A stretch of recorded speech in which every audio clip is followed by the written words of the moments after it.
Hi, I'm Jim. And I'm David.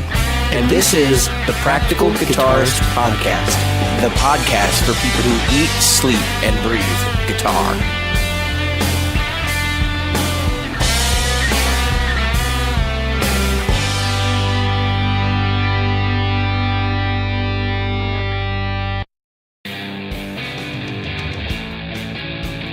The Practical Guitarist Podcast is brought to you by Great Lakes Guitar Pickups.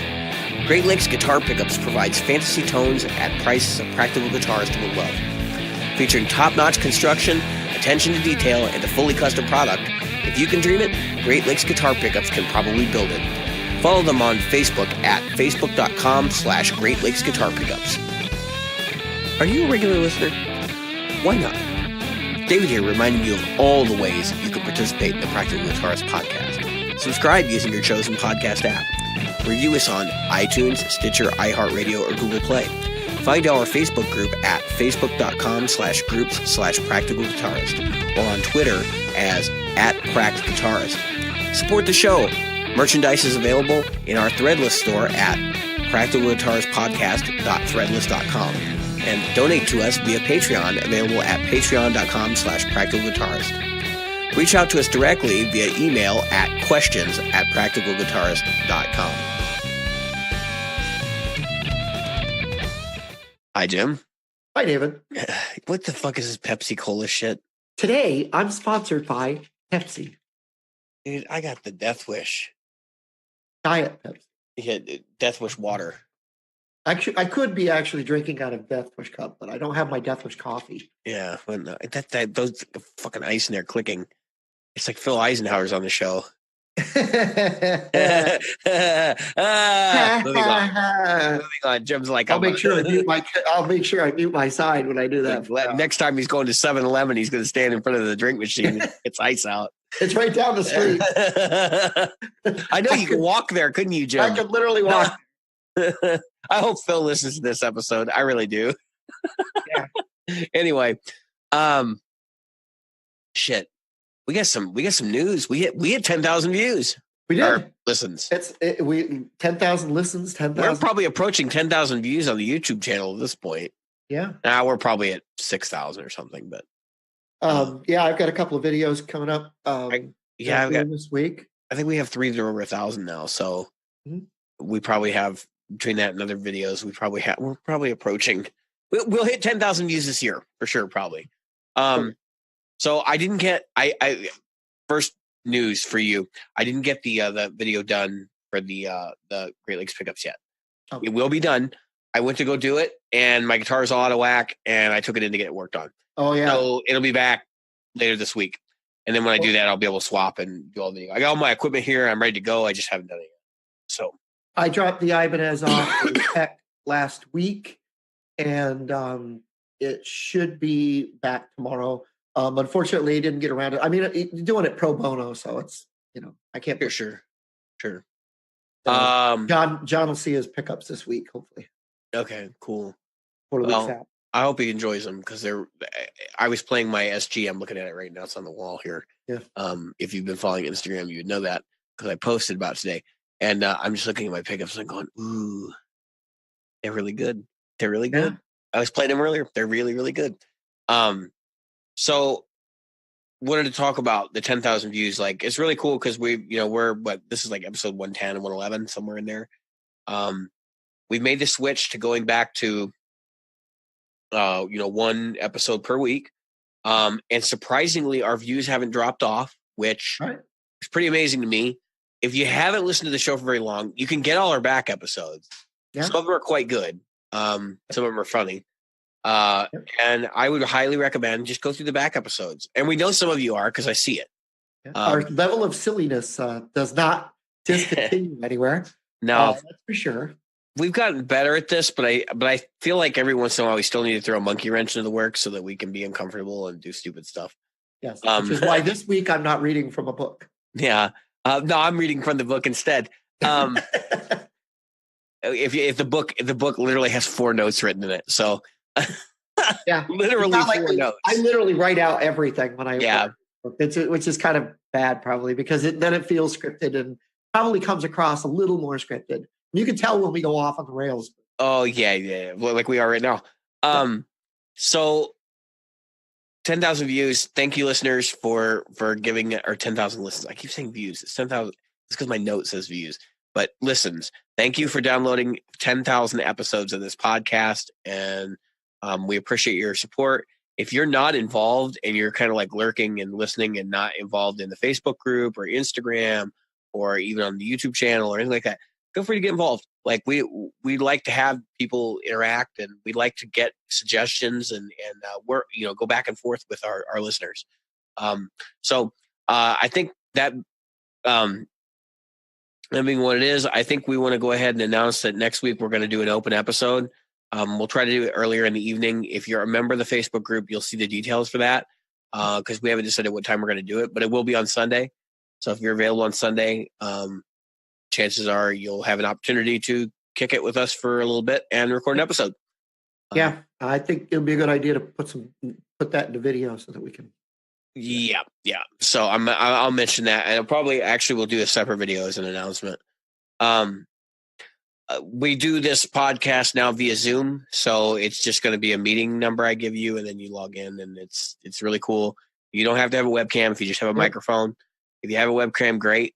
I think we actually did video record and upload the last one. I'm not sure. Yeah.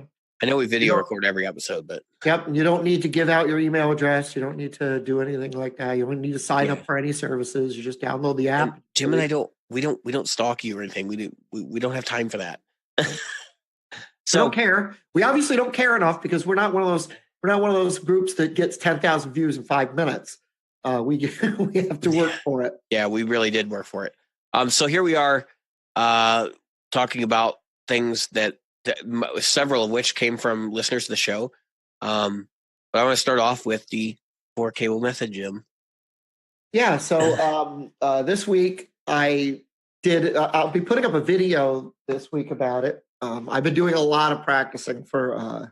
I got a couple of gigs coming up, and I'm kind of behind in some of my solos. But anyway, so. With the HX effects, which I now have locked down to my pedal board. Yeah, I can't move. It will not move. It is not locked. I told you that stuff was legit, man. Call that called dual lock or dual lock? Dual lock, yeah. So I went to Lowe's or Home Depot, whatever it was, and I picked up some dual lock. And it's locked down. It's not going anywhere. And I've got the magnets on order from Sweetwater for the amp one. So anyway, I didn't want to let go of all my pedals right away. And I'm sure as time goes on, I'm going to have to, do things differently. So I went to 4-cable method. The thing I wanted to talk about with 4-cable method wasn't how you do it. I mean, there's a million places. You want to go somewhere and see it. Yeah, just Google it. And they'll explain it, and it'll be less boring than us. And it will be a lot less boring than listening to it. So what I wanted to talk about with 4-cable method wasn't the 4-cable method so much as when you do a 4-cable method, the one thing you've got to think about is you've got to start thinking about your cable length. And by the way, I asked John Schur himself today one of the questions that I had about the 4-cable method. I'll get to that when I get there. You mean John Sir? John Sir, yeah, Sir. John Pensa Sir? John Sewer. I know his name is not Pensa Sir, but yeah. Sewer. It was actually him that answered it, and actually Pete Thorne answered me as well. Cool. If you wonder, if you go to Pete Thorne's Sunday Live that was recorded today, he answers my question right on there. So if you want to hear Pete say the same exact thing, you can tune into that as well. Anyway, and you can see John answering. Hey, maybe he has more credibility than us, probably. And there's a lot of credibility to be had there. I just wanted to make sure because I did get a question from the users on this, so that's why I'm going to this. So the biggest thing about 4-cable method is you add a lot of cable. You think about it. So I'm going to go over some of the footage that I've got in my chain. If you think about it, I've got patch cables from my volume pedal to my wah, from my wah to the input of the HX effects, from the HX effects send into my tuner, from the tuner to the fuzz, from the fuzz to the BD2, from the BD2. I'm doing this on purpose because it's a lot of cable. Yeah. To the Paisley drive, from the Paisley drive back to the HX effects, from the HX effects back out to the Sparkle drive, from the Sparkle drive into the return of the amp, and I'm sure I left one out there somewhere. So in other words, I've got probably, I don't know, 12, 15K. I'm actually going to measure it and talk about that when I do the video, but probably got 12, 15K bit of cable there. So what's the one thing that can happen when you put all that cable in there? Well, obviously, you're going to get signal degradation. Right. I say obviously because without even knowing what Pete Thorne and John Suhr told you, if your stuff is buffered, right, you should be okay. And the HX effects is buffered. Correct. Every send loop input on there is buffered. Now, and I have 2 buffered pedals in the chain. Now they don't call it true bypass, but they have like a bypass on there so that when you have a dry signal going through the HXFX, that it's literally your dry signal. It bypasses AD conversion. That's my understanding. Yep. If I'm wrong on that, please correct me in the group and we'll issue a correction next episode. But if I recall, that's one of the big HXFX features is the fact that it has the Strymon does it too. I forget what they call it. There's a name for it, but that wasn't what I asked them. Believe it or not. Oh, okay. I knew about that. I knew about buffering. Yeah. I have a buffered TU2 in the beginning of the chain, and further down the chain, a buffered Boss driver. Yeah. Or a BD Boss BD2 blues driver. So the question I asked is because now the amp 1 is going to be at my pedal board, which means it could be as far as 25 or 30 feet away from me. Yeah. And I said,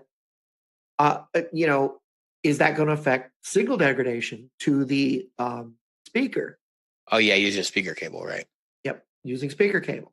Of course, you want to use speaker cable. Anybody that's not using speaker cable going to a speaker. You might as well just stick your fingers in an electrical socket. Yeah. Let me how that goes for you. Yeah. Obviously, I'm being facetious. Do not stick your fingers in an electrical socket and sue our show. Please don't. Right.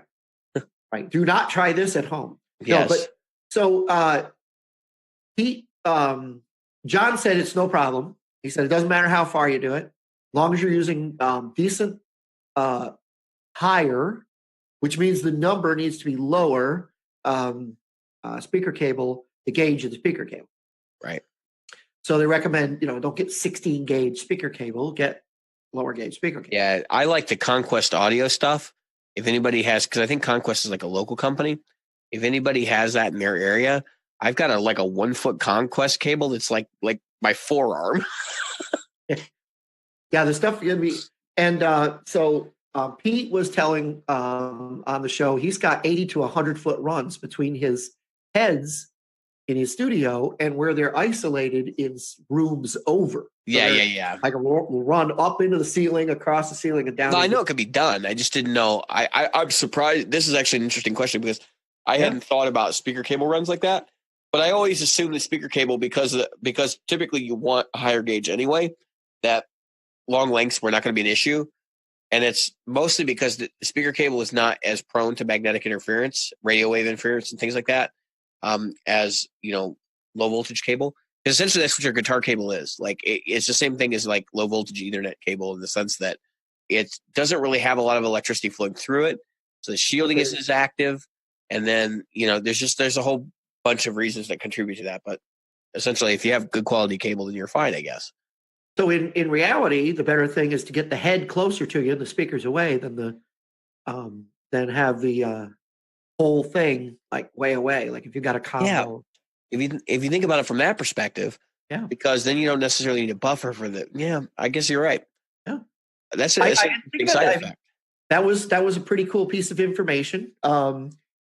Usually, I mean, he said, well, we have them in studios, and of course, you've got the amp heads in the studio, and you've got the amps in isolation booths or isolation rooms. And I was like, I can understand you have a head in in the studio because that's where the controls are, and you pretty much want to tweak that head every now and again. And you don't want to have to go to an isolation booth to do it. Well, there's your answer to why that works out pretty well. So anyway, that was an interesting piece of information. The other piece of information I thought was interesting, which you might be interested in if you're doing something like this, is lower impedance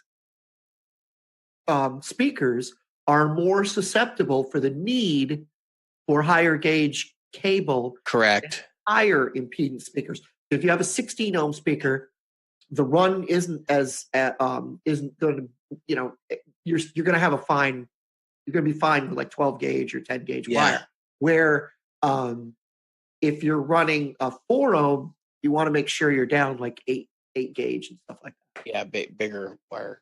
Yep. And that kind of makes sense, I guess. I mean, if you think about it, so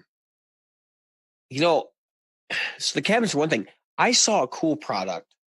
I'm sitting here. I just got this today. This is the big ass Sweetwater Pro Gear catalog. I just got mine. And you guys can probably hear me flipping through it on the podcast, but I'm looking for oh wait, there's ice. I think there's ice, and if you wait a minute, I might even drop a deuce on the show. We're not even going there. I would definitely not take this show into the toilet. No. I would use toilet humor, but not take the show into the toilet. Right.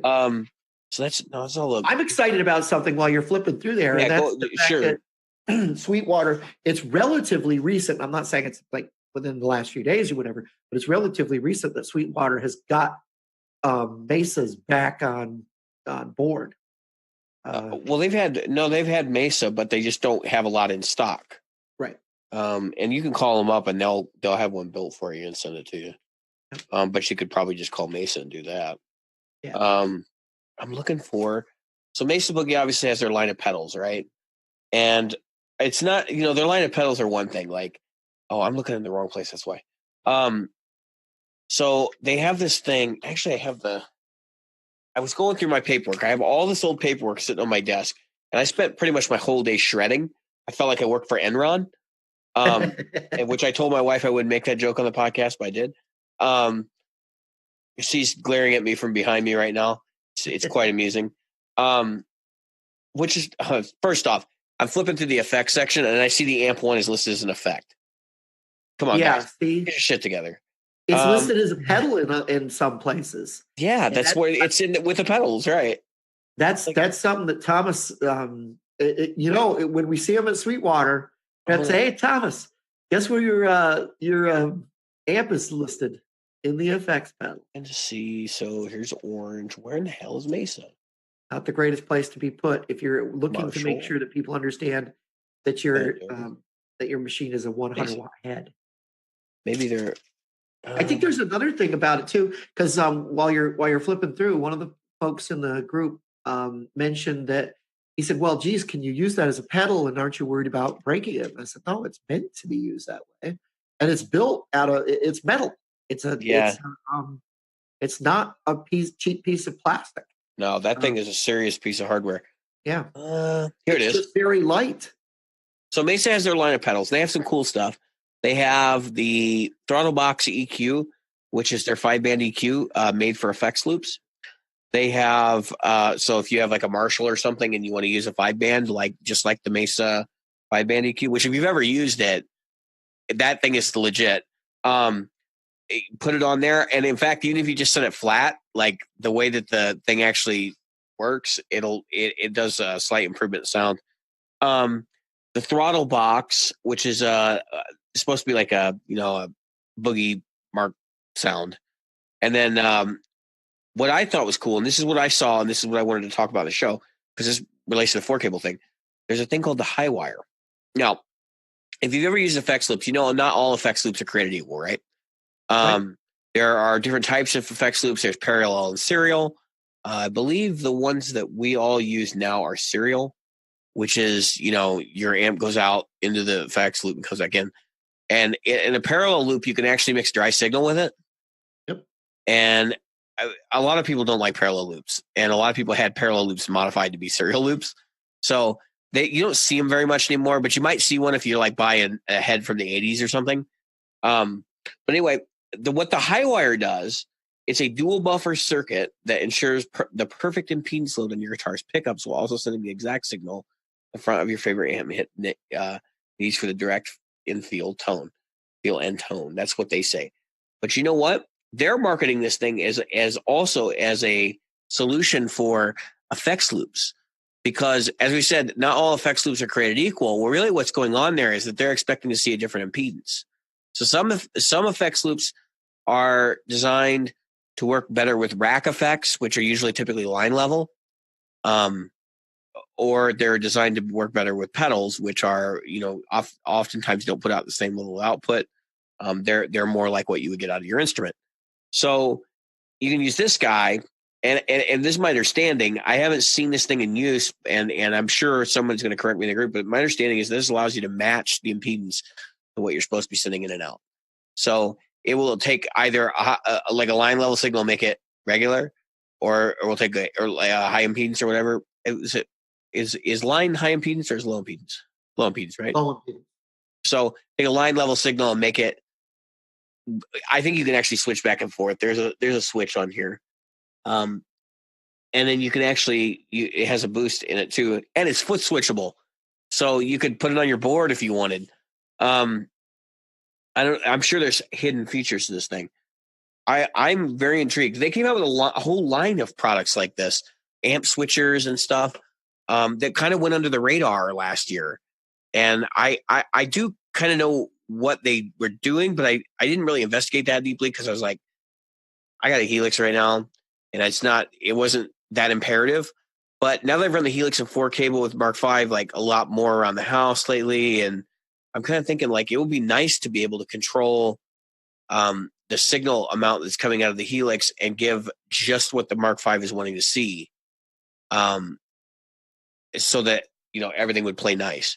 Now, I don't know if this thing is like exclusive to like Mesa amps, if it's geared to work well with Mesas or not only, or if it works really well with other things. My assumption is anything that Mesa puts their name on, with the exception of the cab clone, will probably work really well.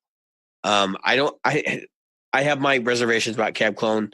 If you use it live, great. I don't think it's going to be a great studio tool. I think you've got better options and things like the Torpedo products. But I don't know. It was something that jumped out at me. And people don't typically think about their board and the utility items that end up on your board. Like, Jim, you just bought dual lock. Yep. And Jim dual locked his HX effects to the board. Tell me, Jim, if I put dual lock on 2 car bumpers and back them into one another, will they be able to pull away? Yeah, no. The bumpers will come off before You can lift my board up by the Helix effect.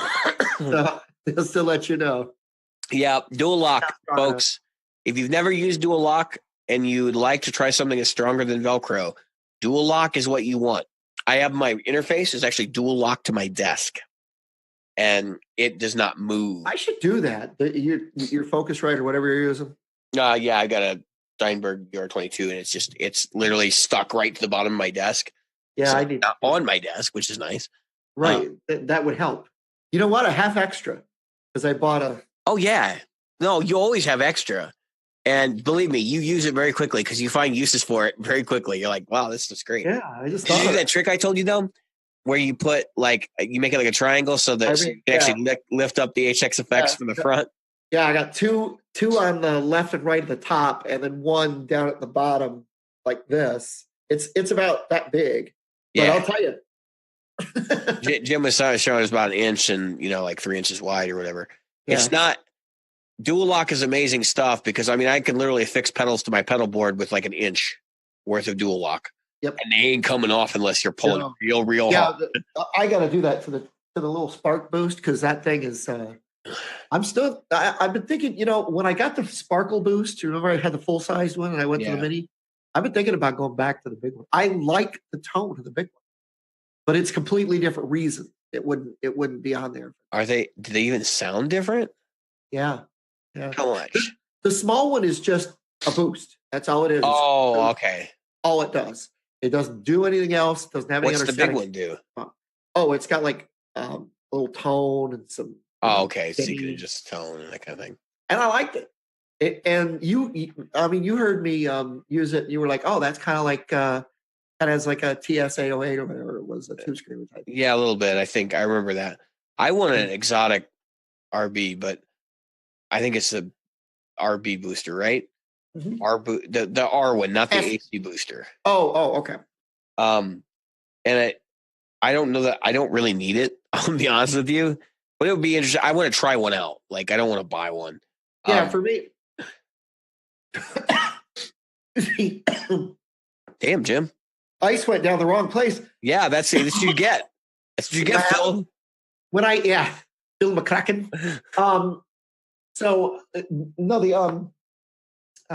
I thought about, geez, maybe I should get, and this is me still thinking the old way and forgetting that I have a new tool. So I was like, oh, you know what? I need I want a 10-band EQ. And I was like, hey, dumbass.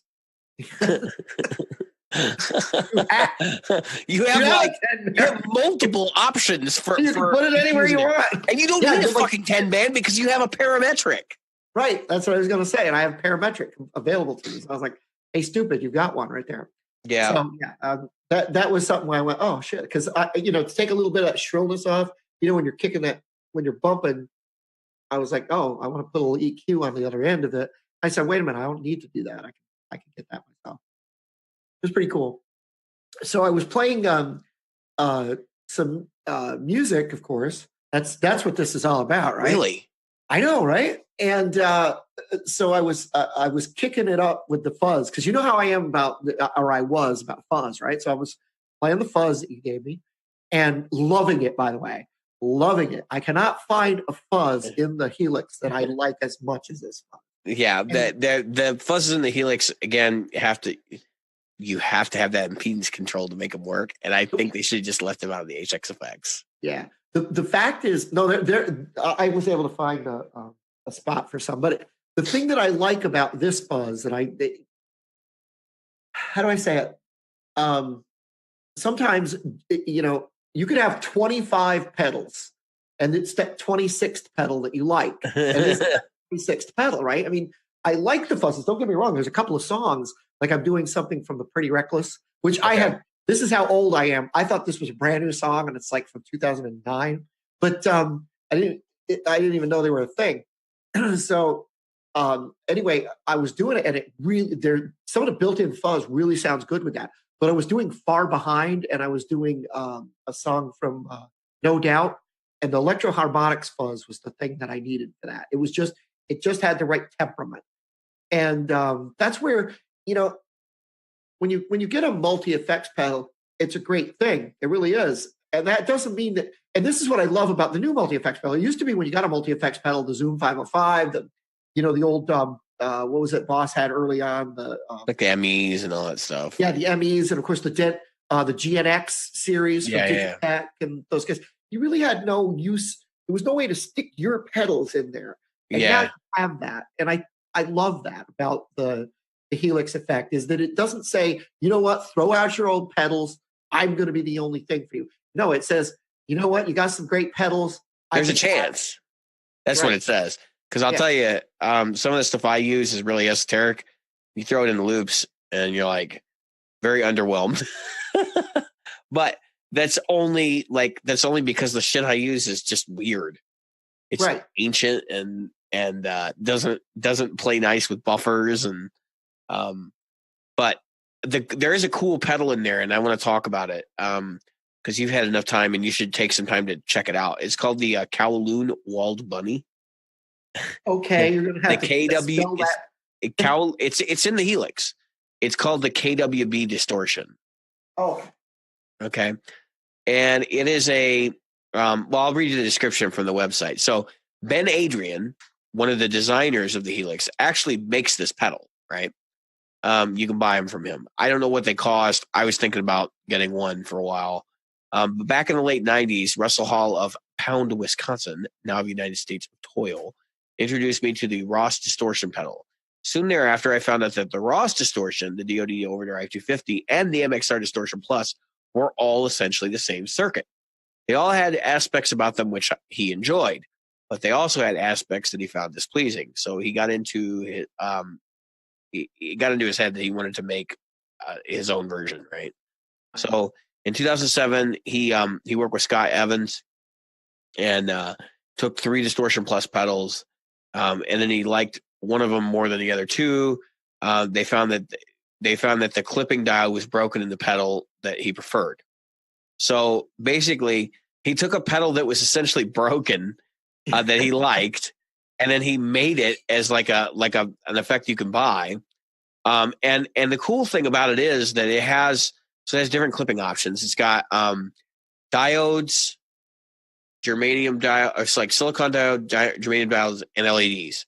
And so you need two to make a clipping circuit. So you can pick, either you can pick the first one to be either of those three, or the second one to be any of those three, and then you can actually adjust the asymmetrical nature of the clipping. So, and I'm thinking that's the pedal where the asymmetrical thing is like a slider. You can actually go in between 0 and 100%. And it's a really cool sounding pedal. And you know what I like about it? It's not a fuzz, but it can do fuzzy sounds. And what I really like about it is the fact that I can layer that with an overdrive pedal, like a tube screamer, and it gets nasty. Like it sounds really cool. And you can use it in front of a mildly driven amp to get into fuzz territory.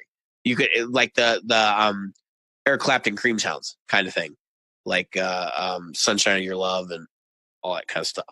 So it's a cool pedal. If I come across one at some point, which I don't think he makes very many of them, I might have to snag one, because I'm a big fan of the Ross distortion circuit, and that comes from, of course, I'm in Black Death Doctors. It's a project with a friend of mine, Anthony Grandetti, who's a singer-songwriter. And he's got a Ross amp, right? It's this little 10-watt solid-state piece of crap that he got from a pawn shop for like $10. And it's got what they call the tube distortion circuit in it. And I'm fairly certain it's a DoD 250. But that thing sounds so damn good. Like, and then to find this thing, which is basically like based on that with some modifications. Yep. I mean, I like DoD 250s, like in and of themselves, but just to be able to like choose, each of the dial positions and all that stuff to get some sounds out of it. And of course, it can be kind of a substitute fuzz, which it makes it a pretty good Swiss Army knife pedal. You should check it out. Let us know what you think of it if you haven't used it, and just play around with it. So. I'm gonna give that a shot in the Helix. Yeah, no, that's what I'm saying. That's that, because you're not going to come across with these in a while, but they have a model of it, and since Ben Adrian is one of the developers, I'm pretty sure that it's going to be pretty accurate to the real deal. So right now, I've been messing with the Minotaur in the HX Specs. Obviously, that's the Klon, and the Fuzz Pi is my favorite fuzz pedal. Yeah, that's the Big Muff. Right. Yeah, but you got to remember. So for people who are listening, I use primarily humbuckers, and because I mostly use my PRSs, they're also dark. So my choice of fuzz might be different from somebody. Oh, sure. Using, a higher tone or a single coil. Sure. And actually, I think muffs are, for me, big muffs are like the universal fuzz. They sound good with everything, at what their sound is. So right. You're not going to get them to sound like a fuzz face unless it's been modified or it has like some special circuit in it. You can get them to be pretty splatty. I mean, if you get a Russian big muff, which is like the ones I like, so there's green Russian muffs and then there's black ones. I like the black ones. A lot of people don't like them, but I like them because they sound like they're falling apart. And every one I've played a bunch of used ones over the years, and every one I played felt like the pedal was going to break while I was using it. Right. It honestly is the shittiest box I've ever seen. I want one, but it's not something that I'm going to spend a lot of money on because you don't know how reliable it's going to be.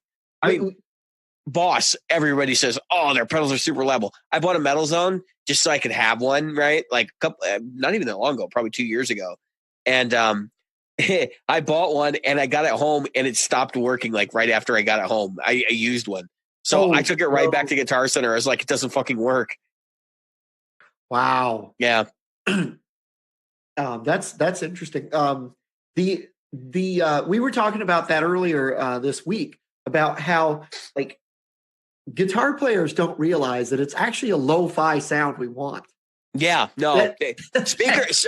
We were talking about speakers specifically. Yes. And you're absolutely right. Like if we wanted hi-fi speakers, we'd all be playing through studio monitors. Right. Like if we wanted to be, kind of that like sort of snobbery. Yeah. Instead, what the sort of snobbery that we are is like, let's get the shittiest freaking speakers we can possibly imagine, and then and horribly inefficient, etc. I don't know. I mean, you could get by with 100 watts with a guitar speaker, and it's a hell of a lot louder than a PA speaker that's rated at 500 watts. But and I'm probably generalizing there, but our frequency curves, like it's just a giant mid hump. Right. Like it's all it is. It's a giant freaking mid hump. It's just so counterintuitive, and we get super snobby about our shitty sounding speakers. It's just a humorous thing. It's not like, obviously Jim and I love freaking guitar speakers, but it's just kind of funny. So yeah. So what you're talking about there, when we were talking about the differences in some of the cabinets and FRFR and all the other stuff, and the choices of speakers that you choose. All this stuff is very, very personal, but the speaker is one of probably, if not the biggest effect on your tone when it comes to what's kind of come out of there. It's the most significant filter in the hierarchy of tone. Speakers are very high. I've got to get that shirt done. I've been working on that for months. The hierarchy of tone. The hierarchy of tone. It's got to be like a food pyramid. Yeah, it's going to be a food pyramid. It's exactly what it's going to be. Yes. Yeah. Yes. And those shirts, as God is my witness, will be available to purchase at GearFest. Not at GearFest, but you'll be able to get them when I go to GearFest. And hopefully we'll have them in time so that we can wear them one of those days. Yes, I'd like to have the hierarchy of tone T-shirt for GearFest. You, me, and Dan, and everybody who's there. We'll get a couple of them. We'll get a few. So, that's that goes to the point that unless you're playing now, you got to think about when the guitar was electrified and used in music. Initially, obviously, the guitarist was that guy that sat over the side, or the gal that sat on the side of a small orchestra. Yep. And so you were playing clean, and you were playing jazz stuff, mostly chords, over on the side. It wasn't until somebody decided to really crank that thing and turn it into rock and roll. And in the 50s, you don't appreciate that these guys that were doing this stuff in the 50s and 60s, they were breaking new ground in ways I cannot imagine. Because people, when they heard those sounds like of a cranked up Fender Champ, like just on the edge of destruction, right. It was like everybody else was like, that sounds horrible. What are you doing? Right. The people of my age at that time were like, oh my God, this is horrendous. And yet they liked tenor saxophones and trumpets. So what do they know? I mean, I can't stand the sound of a trumpet. But I have a trumpet under my desk here. Well, we'll keep that to ourselves. Yeah, it's actually a trumpet.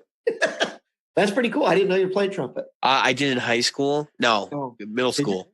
Yeah, I tried to play French horn. I was awful. I was good at trumpet. Yeah, I was terrible. I just didn't practice. Yeah, I was good at it. I didn't practice. I made that thing sound like somebody was blowing into the rear end of a large package. I got so screwed by my education system. When we got into high school, like I probably would have continued playing trumpet, except that it wasn't offered to me because they wanted me to take study skills. Yeah. Which, by the way, I failed. Yeah. Not my proudest achievement, but I failed study skills. Thank you. Think about that for a public moment. School system. Yep. Yeah. So, and I came from a very small town where public school system was awful, especially if you were poor. But anyway, so there was that thing that somebody like Scotty Moore. You think of Scotty Moore, who I obviously played for Elvis Presley and a lot of the other stuff like that, and the people who were breaking ground back then were incredible. And the country players even were doing things that you'd have people that were quote unquote old country who thought the same way about them as you think about Luke Bryan. Because they were like, horrible. Listen to that. Listen to that guitar. And it was Jim Burton ripping it up on freaking Telecasters, right? Yeah. It's just that's a whole crazy thing is that every generation that comes around looks at the previous generation with admiration, but does something different. The previous generation kind of scoffs at them. And that's not always true, but like, I think today it's a little bit different. I think people don't want to say that publicly when they dislike the current generation's music. Like they look for something positive to say, but at the same time, they're also kind of like sitting back there going, well, this is not really that great. I don't know that maybe I'm putting words in people's mouths. If you're interested, watch South Park, You're Getting Old, where Randy becomes Stevie Ray Vaughan. So anyway, yeah, it's a good one. Stevie Ray Vaughan. Let's just say the fart jokes just keep coming. So do you hear the sighing? Yes. It's a great episode. I'm going to tell you right now. And they had Stevie Nicks too. So Stevie Ray Vaughan and Stevie Nicks. Yeah. So Stevie Nicks was naturally. So but what I'm getting at is, we hear a lot of it's always been a rumor. I don't know if it's ever been actually verified that to get a distorted sound, the first guy stuck a pencil through a speaker hole. Yeah, that's not really what happened. I mean, the overdrive came first where people were turning amps up, but then people were trying to do it at lower volumes and they were playing around like knifing speakers and everything else. Actually, the first overdrive sounds are probably from freaking jacking the board and running too much gain into the board. Remember those boards were tube pre's. Yeah. Well, in those early days, like a lot of guys didn't record with an amp. Yeah. They were just running into the board. And then sometimes you would run the board out to an amp. Right. But a lot of times I was listening to an interview with Ray Parker Jr. and with Tim Pierce, and he was talking about that, where he ran directly to the board and a lot of the stuff he did. Yeah. No amps. So it was pretty interesting to hear some of the stuff that, it's things that I knew, but it was like another brick in the wall part two. That was Les Paul with P90s direct into the board. David Gilmour said, can we mix it with, so it's actually the same guitar, and it's doubled, only that what they did was they said, okay, we got the straight into the board one, and then we're going to parallel with that. We're going to reamp it, put a little smoothness on it, bring it back through. So they did reamp that. Anyway, those are some of the things that I love to look at that stuff because I grew up in that time. I grew up watching these people that would. You grew up before 4-cable, where people were running their reverbs into the distorted, overdrive on their amp, and I grew up where you didn't have a master volume on amps. You didn't have there was no masters, like delay reverb out front if you had a delay or reverb. If you had a distortion pedal. I mean, I people in your generation like Paul Gilbert talk about when they got their first distortion pedal, it was like a big muff pie. Like that's not a distortion, it's a fuzz. Like what the hell? Paul Gilbert is younger than I am, by the way. And so the look at if you go back and you think about it, it was about turning that amp up and getting it from the amp. So you'd get and they didn't have these boutique 15-watt amps. It was 50-watt, 100-watt heads. Some of them, and maybe a 30-watt. Yeah, then you might find a 30-watt. I mean, the JMPs were 50 watts. A lot of the Marshalls were 50 and 100. Plexis and so on and so forth. He's only like a year or two younger than you, Jim. Yeah, he's 2 years younger than I am. Yeah. But I'm just trying to put it into perspective. No, I know. When he talks about, he was in the guitar world. He moved to LA and he's talking about, I got my first distortion pedal. I didn't live in that world. So it was me and an amp, you know, and that kind of thing is people were, what I'm trying to get at is, when you look back at that stuff, you have to remember that it's all about perspective.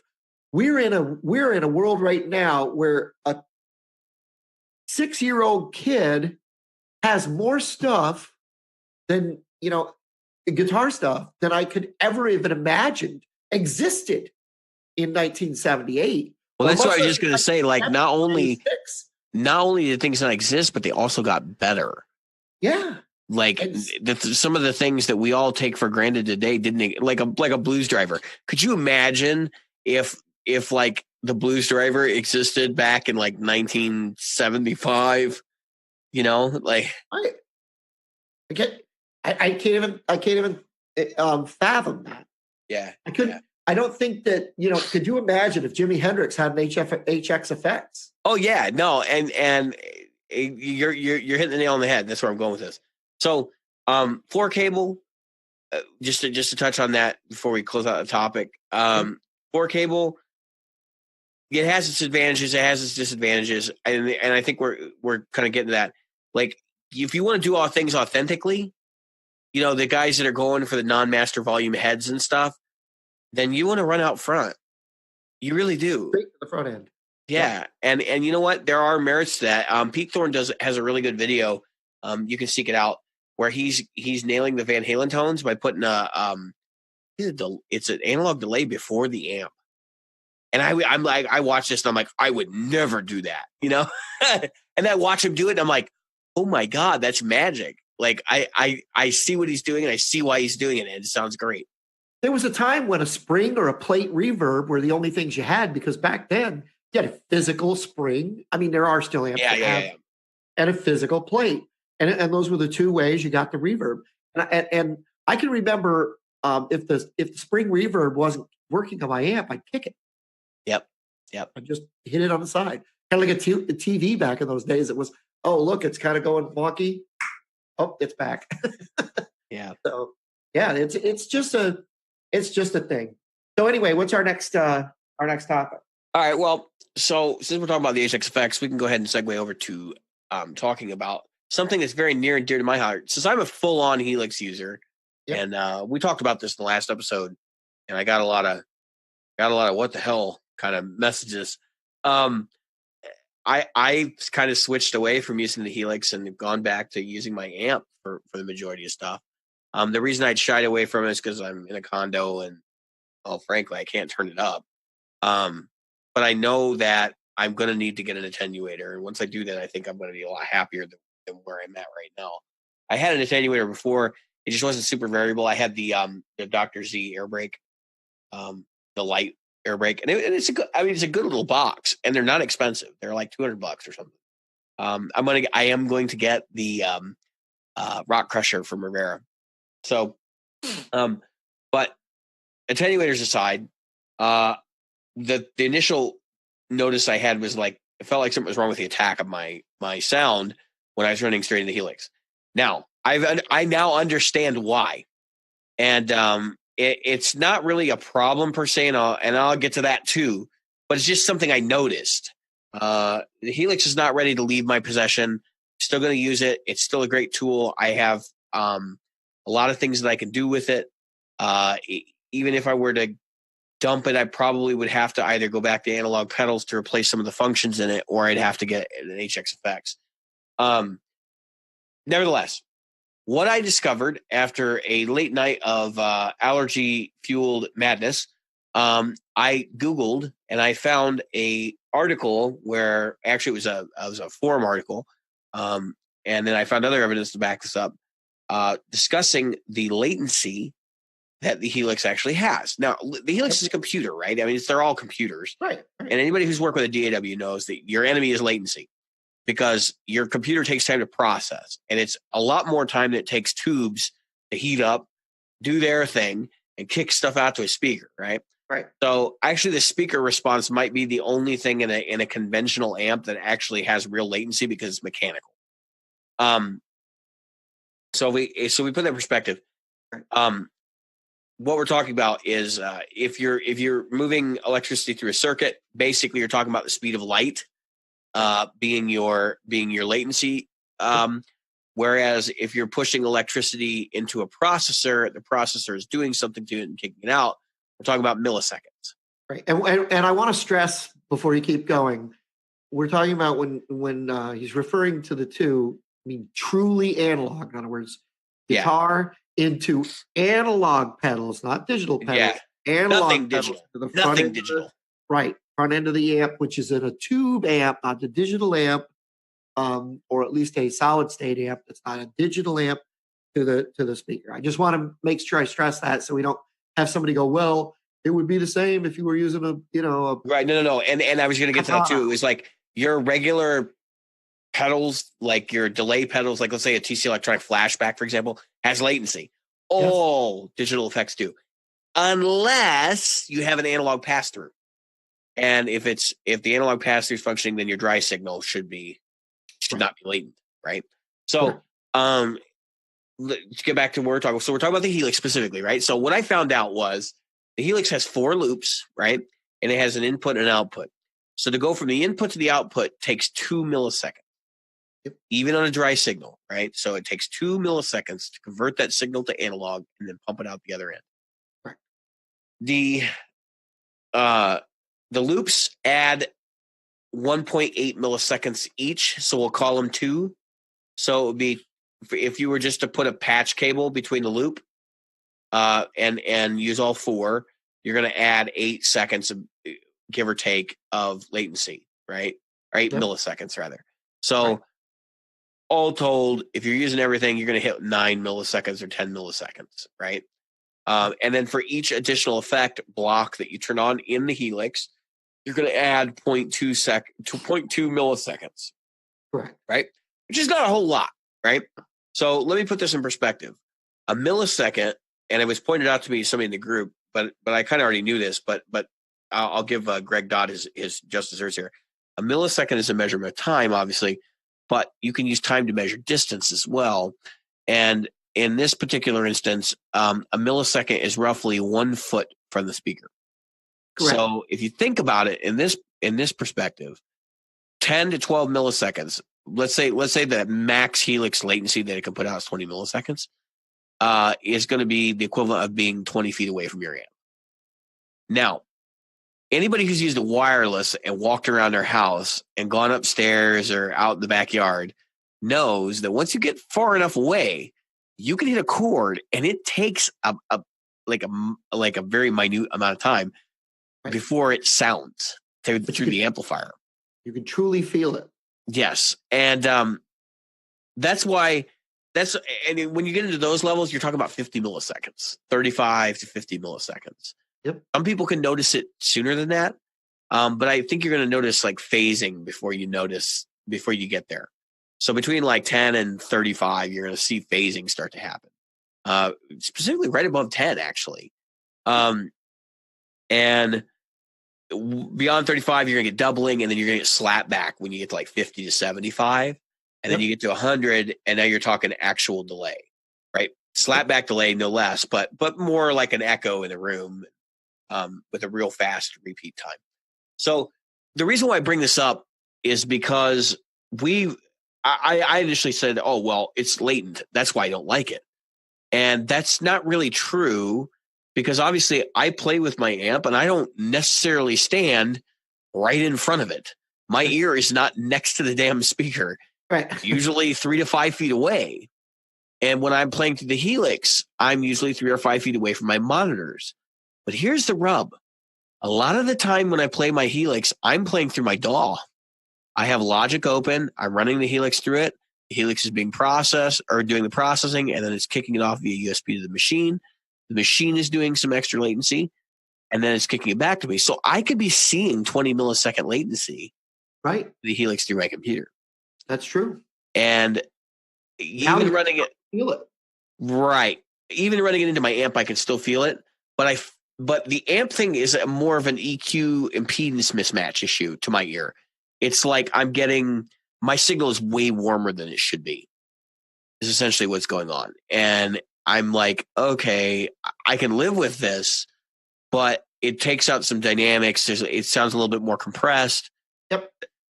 It's just something that happens, right? This is little stuff, esoteric stuff of running gear. You guys like Mike Fuller from Full Tone have written articles and talked about the fact that like pedal impedances play a huge part in whether a Boss pedal will play nice with some other pedal from some other manufacturer. And those pedals expect to see a certain impedance and vice versa. Same thing with an effects loop. Yeah, they were talking Basically, about that same specifically science. with germanium fuzzes on Pete Thorne's thing today. Yeah, and I'm sure they will tell you it's not just germanium fuzz, any vintage fuzz, because Right. there's no buffering going on in those at all. Correct. That's exactly what he was referring to. Yeah. So, but be that as it may, I don't think there's a detriment to having latency. I think latency today is a lot lower than it was 20 years ago. Yeah. When you could see a processor with 20 milliseconds latency. Right. And when you think about it, we talked about it. Right, you opened up with one statement, that is that there's a computer in there. And Yep. for those of you who are not computer people, and for those who are, I'm going to bore you for a split second here. There's a little computer in there. It's running machine code. Yeah. All right. And I'm not a designer of these particular computers, but I've worked enough with microcomputers to know that in that machine code, you're going to have time that it takes to process. And if you think about your old computer in the 1990s or even in the early 2000s compared to now, we're talking about, year 2000. I just got today. I was like, wow, that was 19 years ago. Holy shit. That's a huge jump in computer processing power. Not only in how fast it can do it, but how much it can do in that amount of time. Yep. And so the way that digital to analog works and the way that analog back to digital works and so on and so forth, all these things, they roll into each other. And that all adds up. And so, I'm going to let David take the floor again here, but I just want people to understand that when you're looking at that, the amount of memory it has, the amount of cache it has, the amount of processing power it has, the Helix is an extremely powerful computer. Yes, it is. Capable of doing damn near real-time processing. Right. I mean, 2 milliseconds to do what this thing does is pretty ridiculous. And I know in 10 years we'll be talking about tenths of a millisecond as the latency. And at that point, it just becomes a non-issue because the human ear can't detect it. That's right.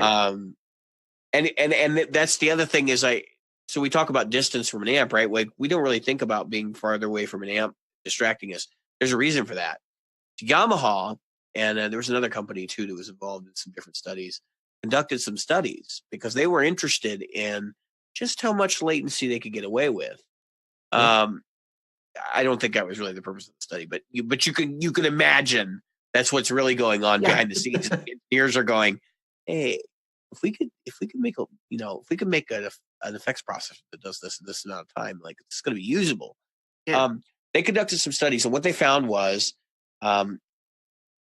that for most musicians, yes, we can detect a difference in a sound that is a few feet further away. However, our brain naturally shifts our playing to match up to a certain point the distance.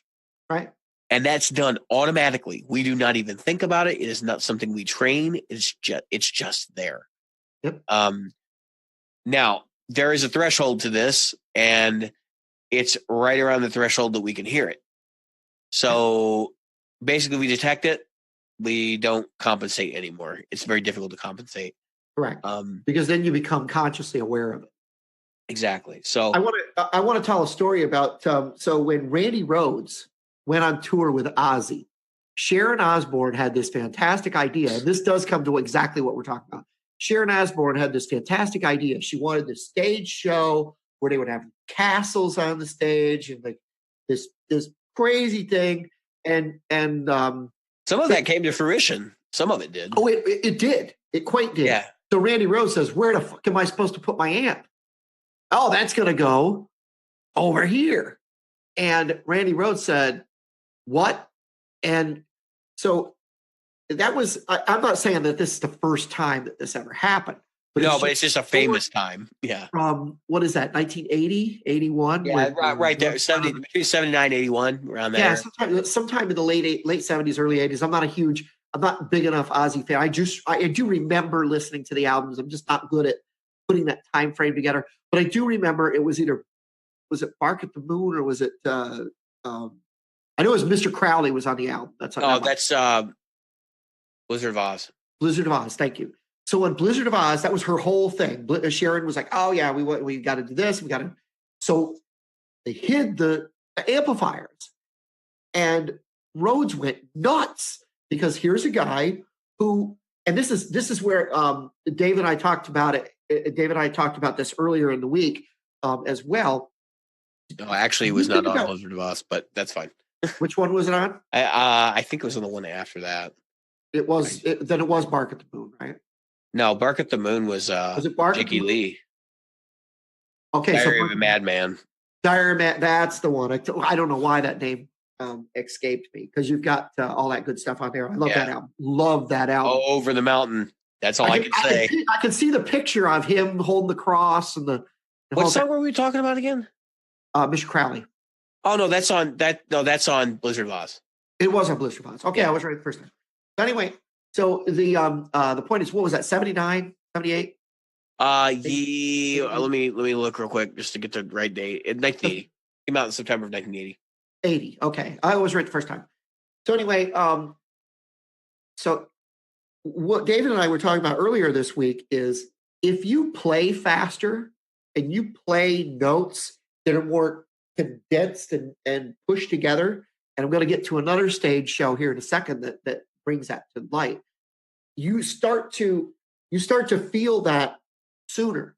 That delay is going to affect you more because your expectation of your notes, now all of a sudden that delay is delay, which you don't even have your first signal yet, and your clean signal, your first signal. Well, it would have been worse for Randy Rhoads because he played classical guitar. I mean, that was his primary instrument.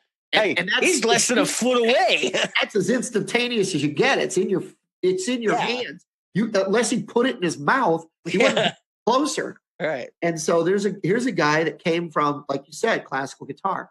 So now if you think about David Gilmour during The Wall, when he was playing Comfortably Numb and he was 20-something feet above the audience or whatever, okay, at the top of the wall, he had to have a monitor there to make sure, because now he was delayed. When you think about the distance from the performers to the amps, then him to the performers, he was so far away. Now it's hugely. So I've always wondered.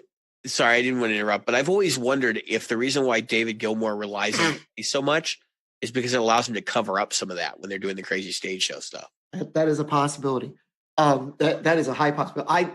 I can only tell you I saw Pink Floyd live three times, 4 times, and it was an incredible experience. And if you can go, somebody asked me, should I go see this week? I said, should I go see the Pink Floyd UK thing? I said, oh yeah, because you're not going to get any closer to Pink Floyd than going. Yeah, this is especially if they've got the whole light show and everything, because it's really just the experience. It's so far out there. It's just awesome. It's just like, should you go see Jimmy Buffett? Hell yeah. The experience to see the crowd, the people that you meet, it's worth it. Believe me. Jim, it's more about the psychology. Look on my face right now. I know, but it's about the psychology. You can put earplugs in. Oh, fuck that. I don't want to be anywhere near that fucking piece of human garbage.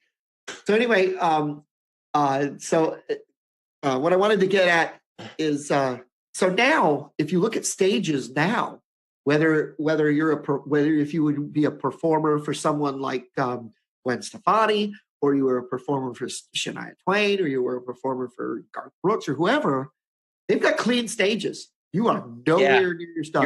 You're running wireless in-ears, which brings me to another part of this. That's exactly what I was wanting to get. So go ahead. I was going to get at the fact that you're in those wireless in-ears. I'm going to point out something, and then I'm going to talk about a guest that we've had on the show before. So, of course, wireless systems have latency, and that's a published spec for most of them. So you can go and find out like how much latency that they're going to add to your signal, especially the digital ones. The digital ones are notorious for it. Shure system, which is one of those standards. Yeah, I mean, well, they all do it. You're broadcasting over radio wave, right? Now, hopefully, it's the same amount. The same idea that your distance to the speaker. If you're using true radio waves, should be the same, I would think, which should be the same speed from which a radio wave can travel between you and the receiver. And of course, in a digital system, it's not just that wave, it's that, and then the digital system decoding it and then pushing it on to the 1/4-inch jack into your device. So it would be, I'll be an amplifier model or whatever. And so what I thought was interesting about this is like they've gotten pretty good with those too. The Boss unit is down to 2 milliseconds apparently, which I'm kind of sold on it right now at this point. But so the Boss unit is down to 2 milliseconds. I think some of the Line 6 ones are 6. The new X, no, is it the Nux? Is that what's the one you have? I have the X5. The X5, right? So there are some pretty substantial endorsers of the X5, believe it or not. I think they're kind of toy-like, but that's me. They're plastic. They are, and I use my those are for when you have a professional to use. I have a Shure system that I use. That's the way I look at it. Like if I'm going to get the Boss one, I'm not taking that to a gig. Like I'll use it at the house just so I don't have to have a cable, so I can go sit on the couch and play. But the main thing is like the latency between these devices is very disparate. So in your case, you're talking about the X5. That's 6 milliseconds of latency. 6 milliseconds. So put that in perspective. Remember what we said, 10 milliseconds is barely noticeable, but between 10 and 20 is where things start to get weird. And then between 20 and 30, you're going to hear a chorus. I mean, at low volumes when you mix it with your guitar signal, direct to your ear. So if you think about it, would you want to run an X5? Now here's where I thought this was funny, and I had a good chuckle about this. Guess who one of X5's endorsers are? Who's that? Your buddy, the guy that makes the Amp 1. Thomas Blue. Oh, really? Thomas Blue is an X5 endorser. I didn't know that. Now, here's where it gets strange, because he says the Amp 1, the reason why he developed the Amp 1 and it's not digital is because he believes the latency in processing takes away some of the magic of guitar playing. Yet he sticks an X5 into it and adds 6 milliseconds of latency up front. When you think about what he's doing, and I was gonna add that to this. So I have a Shure system that I've been using for years. I love that is one of the higher end Shure systems. It's not one of the cheap that I use for stage. And so it's got the battery pack. It's got it's a bit of a pain in the ass, but it's. And if you think about it, AC/DC Angus Young uses what is it, the old one that.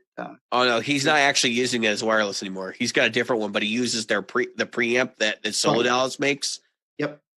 Because he can't get that wireless anymore. Right. Well, it's not only that, but the band has been sold to the cell phone companies. Yep. And I was going to say it's probably. I was about to say it would be illegal for him to use that. So when you think about the fact that Thomas Blug is on a stage, right? He's playing in Germany, he's playing wherever, he's playing these places. He plays a lot of festivals. Let me tell you something. The 6 milliseconds that he's getting from that thing it's nothing. It's nothing. Nothing compared to everything else that's going on. It's basically making him 6 feet away from his amp. Right. Like that's what I wanted to do.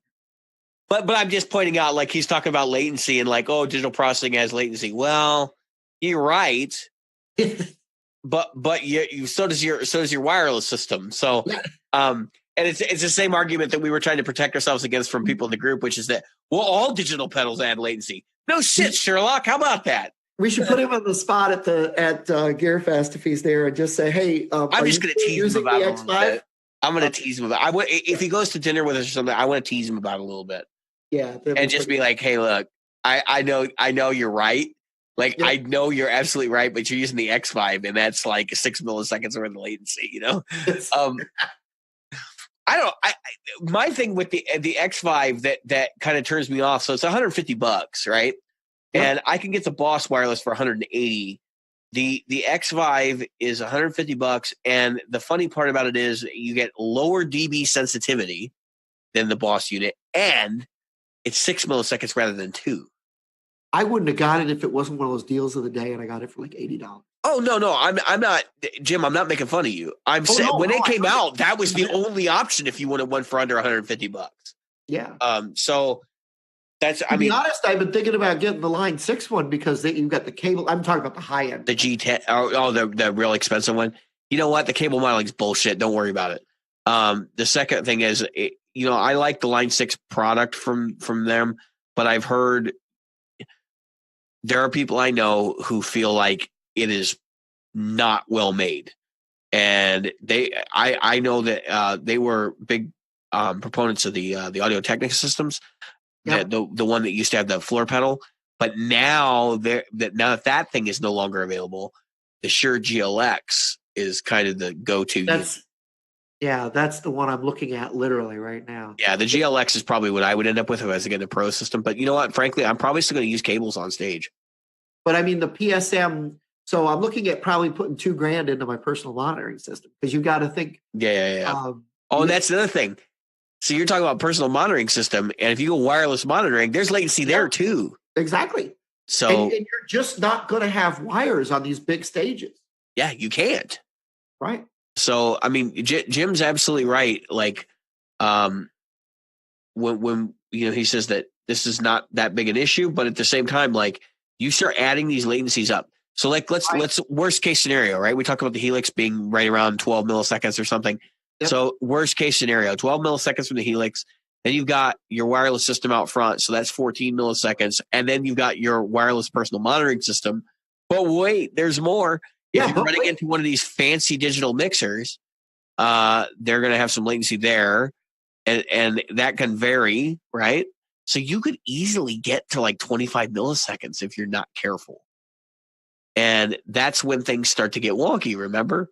And then you have to think about the fact if you're not using in-ears, right? Which in our scenario we are. But if you're 20 feet from your amp and on top of that, you're running a modeler and on top of that, you could easily get into that territory where it's going to be real freaking noticeable. This is where I want to talk about something else. And it goes back to what I was saying earlier. So when I grew up, it was a cable, and an amp, right? Yep. Speed of light. Speed of light. Except for the distance between you and the amp. But Right. And it was only as long as that freaking coiled up cord would let you go, because we all used coiled cords back. Oh, yeah. That was the thing. Right. Nobody got a straight lead. That was for losers. So who needs treble? And I can't tell you how many times I pulled my amp across. Who needs treble, Jim? Who needs treble? Who needs that shit? Anyway. Everyone. That's besides the point. Anyway, so the thing that I was going to get to is this.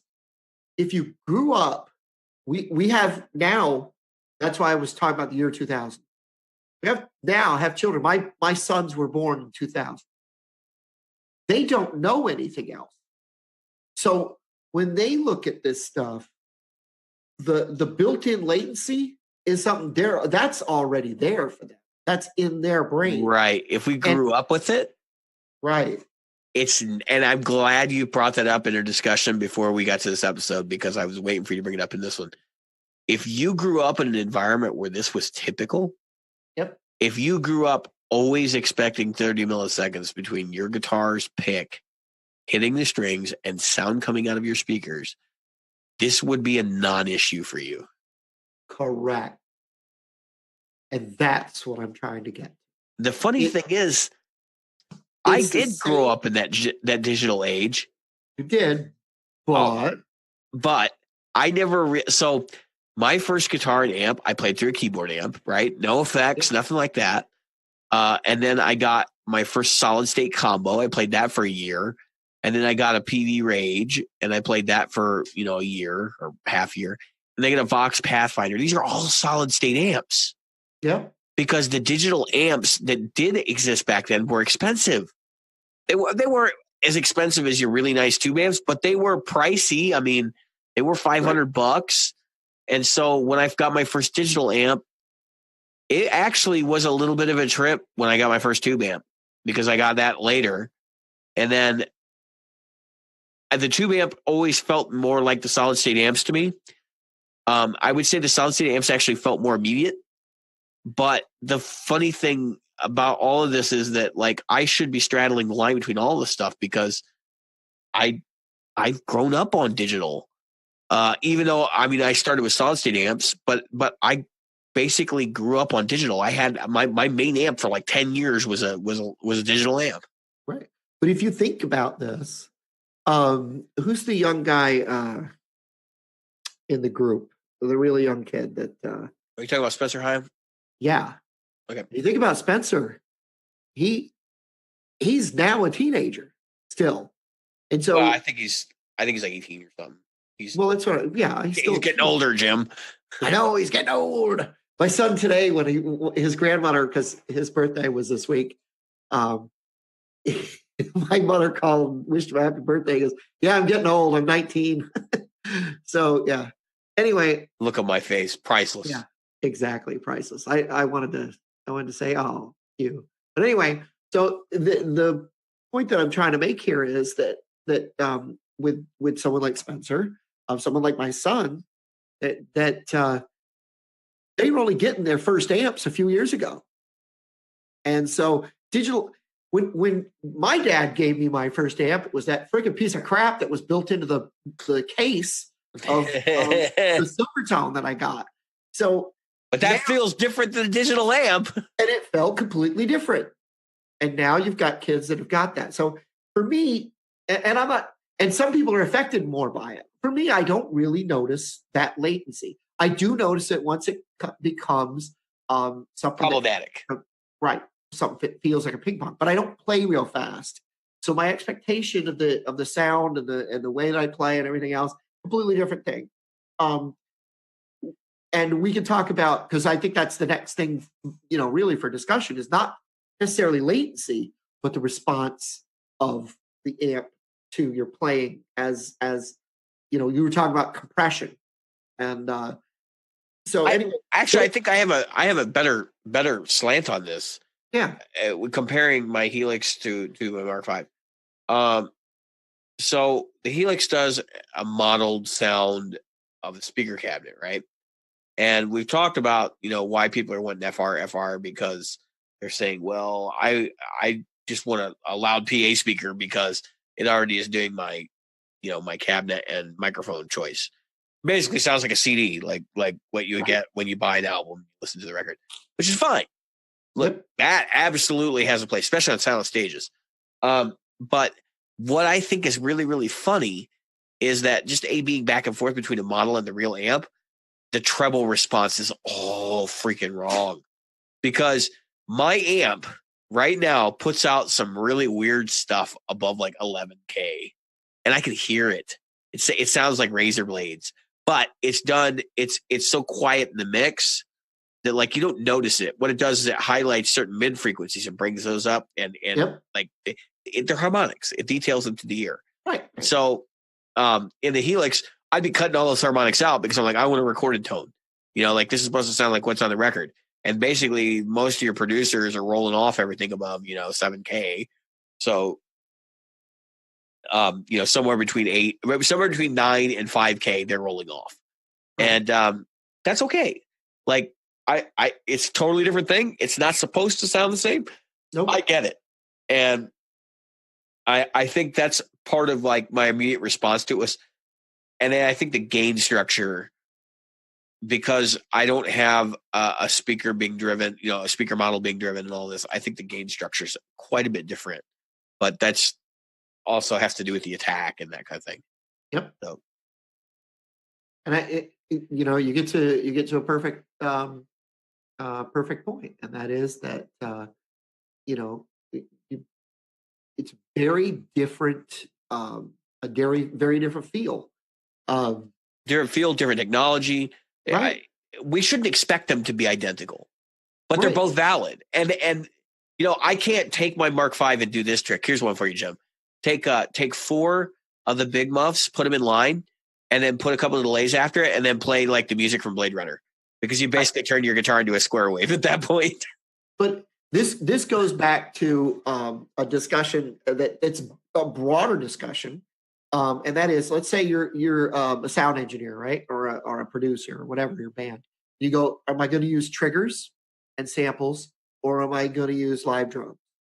I don't think this is as cut and dry as triggers and samples, though. No, I know, but I'm just saying that you start to look at in a broader sense that our expectation from our equipment, our gear, and our response, the sound, really comes to what does the individual want, not you know what I mean? I thought Yeah. No, you're articulating. It's fine. I have a philosophical thing before we move on to the next topic, and that is so. Here's my philosophical. Here's David's moment, right? And that is, we have at our disposal right now technology that can make sounds that are freaking gorgeous, and you don't even have to have the equipment. It doesn't cost much. It's compared to your real deal amps and stuff, and we have these abilities. Yet, what are we doing? We're emulating what has come before. Yeah, this is just ridiculous. If you think about this from that perspective, what we're doing with digital amps, instead of saying, "Oh, let's make some new amp sounds that no one's ever heard before," we're saying, "Hey, let's try to make you sound like Jimi Hendrix from back in 1968." Like, are you freaking serious? I've been racking my brain over this for almost a decade. We could literally make models that sound better than the real deal. But because we're so worried about people not being able to accept that it's as good as the real deal, we don't. Right. Food for thought. Just think about it. That goes to what I was saying. If I've said a million times that your tone is right for you, then it's right. Yeah. You're happy. Don't listen to us. Listen to yourself. And I am guilty of this. I will say this. I am guilty of being the guy that's over, like, looking on the gear page, trolling around, like, reading stuff, and, like, being like, ooh, I like what this guy's doing. Like, I want to do that. But then, like, doing it and then being like, what the hell am I thinking? This is not me. Like, what am I doing here? And it's very easy to fall into that trap as guitar players, is to jump on the bandwagon and, like, oh, this is what all the cool kids are doing, so let's do it too. Don't do that. Exactly. Do not find what works for you. You'll be happier on your pocketbook. Yep. And you'll be happier as a person. You will be happier all the way around, as an individual, as everything. The fact of the matter is that we are as a group of people guilty of trying to say, you know what, if I don't like that, it can't possibly be good. There's never been any hobby that I've ever been involved in where there's not snobbery. Yeah. I've talked, talking to other guitar players, they talk about cork sniffers and stuff. Like, I have never been into a hobby, any hobby, where there aren't cork sniffers. Right. Like, go visit a PC gaming forum and look at people talking about their graphics cards and their build. Yep. Like, you'll see it all day long. You can go into a car forum. Ford versus Chevy versus Dodge versus, Toyota versus Nissan. Don't fall into that trap. Right. No. And that's the problem. I think that's the biggest problem I see in the internet is, someone new to the guitar or, been there, I want to get blah, blah sound. How do I do that? And it's like, I don't know how you do it. I don't really know how you perceive that sound. Right. I don't know what's missing from what you have. And the other side of it is that, they just, I want a good metal guitar. Yeah. Or the one I like is like, what distortion pedal is going to give me this sound? Yeah. Listen, you know what kills me is that people, like, they listen to these reviews and then they go out and buy it. They don't go try it. No. They order it on Reverb or whatever, and then they get it, and then they're, like, unhappy with it, and then it gets sold again. And that's, I guess, is okay. It keeps the world going. And, like, I know a lot of people like to do the, like, I'm just going to keep flipping the pedal until I find the one I like. And that's okay. Like, I get it. But I just think that you could save yourself a lot of headache by just going to a really take the 2-hour drive to wherever your major city or 3-hour drive is, and go find a place that carries what you're looking at. Try some different things. It's like, oh, it's like Jim and Buzz, right? And I finally got one that in all my searching, I'm giving Jim shit here, by the I way. am If so- nobody's paying attention, like Jim. And I am so taking the shit and eating a pile of crows. Yeah. I feel like I'm in Game of Thrones. I've eaten so much crows. So I don't know where I'm going with that. As long as I'm opening your mind, Jim, I feel good. So it's not about making you look bad. Right. And the truth is that I'm finding more and more love for fuzz as I go along. So maybe we can bring Robert in with us when we meet him. So I would bet on that. we're gonna drag him down in the pit of fuzz with us. So anyway, what I was trying to get at is this: that there is no pill. No guitar is right for everyone. And there is no pickup that's right for everyone. There's no pedal that's right for everyone. There's an amp that's right for everyone. No set of cables that's right for everyone. Right. There is stuff that's how do I say this? That's going to be more it's going to be better on the stage on a nightly basis. Okay, there's stuff that breaks more easily. Sure. Like that black Russian muffin I was talking about. Right, exactly. The knobs falling off while I'm demoing it, like falling into the pedal. I saw a Pod XT live. That's the other thing. I saw Pod XT live for sale at Music Go Round. Sure. I'm like, that thing was built to last. Yeah. Even though people bitched about the switches, yep. Oh, they break, they look cheap. They built those for like 10,000 presses or something. It was some insane number like that. Yeah, it's an incredible thing. So what I'm trying to say is there's stuff that's built out there to last. When you think about it, when you put a little extra money into it, it's because. But that doesn't mean you should put extra money into things right away, day one. No, absolutely not. You're not gigging. Don't buy the gig stuff. Like, don't bother. That's one thing I remember. I remember there's a guy years ago. He'd been playing like 2 years. He was in a guitar. He was in Guitar Street, Sam Ash, and he bought a half stack, 100-watt half stack. And I was like, "Oh, do you play in a band?" No, I just kind of noodle around my house. And then he played through the amp before he bought it, and I was like, why are you buying a 100-watt half stack? Like, no, but if he's got the money, go right ahead. But you don't have to. Yeah, mom's gonna hate you when you get home. Oh, he's an old guy. He was like in his 40s. Oh, well, see, somebody like me, I could put a 50-watt. I've thought about it. I have thought about dumping some money and getting a. Jim does not like his hearing, so he's decided to just huck it out the window. Boom. Fucking my whole neighborhood up. Yeah. Wow, that guy really sucks. Dude, there was that guy that I went and auditioned with years ago. Like, he had a little house and he had 200-watt PVJSXs. Or they were JSXs or triple X's. I can't remember. It's just the same amp, right? Right. And he had them in his living room with the windows open, and he was running them at like half volume. Wow. And I'm just sitting there going, dude, your neighbors must absolutely love you. Like, Yeah, and in a neighborhood like mine, I'm sure that I'd get lots of love. Well, he told me when I play with a drummer, I'm going to need a 212. I just laughed. I was like, yeah, probably. You got 200-watt heads and you're running them at 5. Jeez. I'm gonna need new earplugs is what I'm gonna need.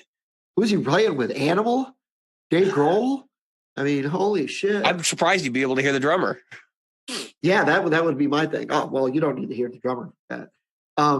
So yeah, I mean, we talk about stuff like that. We talk about volume. We talk about stuff, the things we do. But the fact is, and that's the other thing you see so much on these. Well, I want a really great amp that can do this at bedroom volumes. I'm sorry.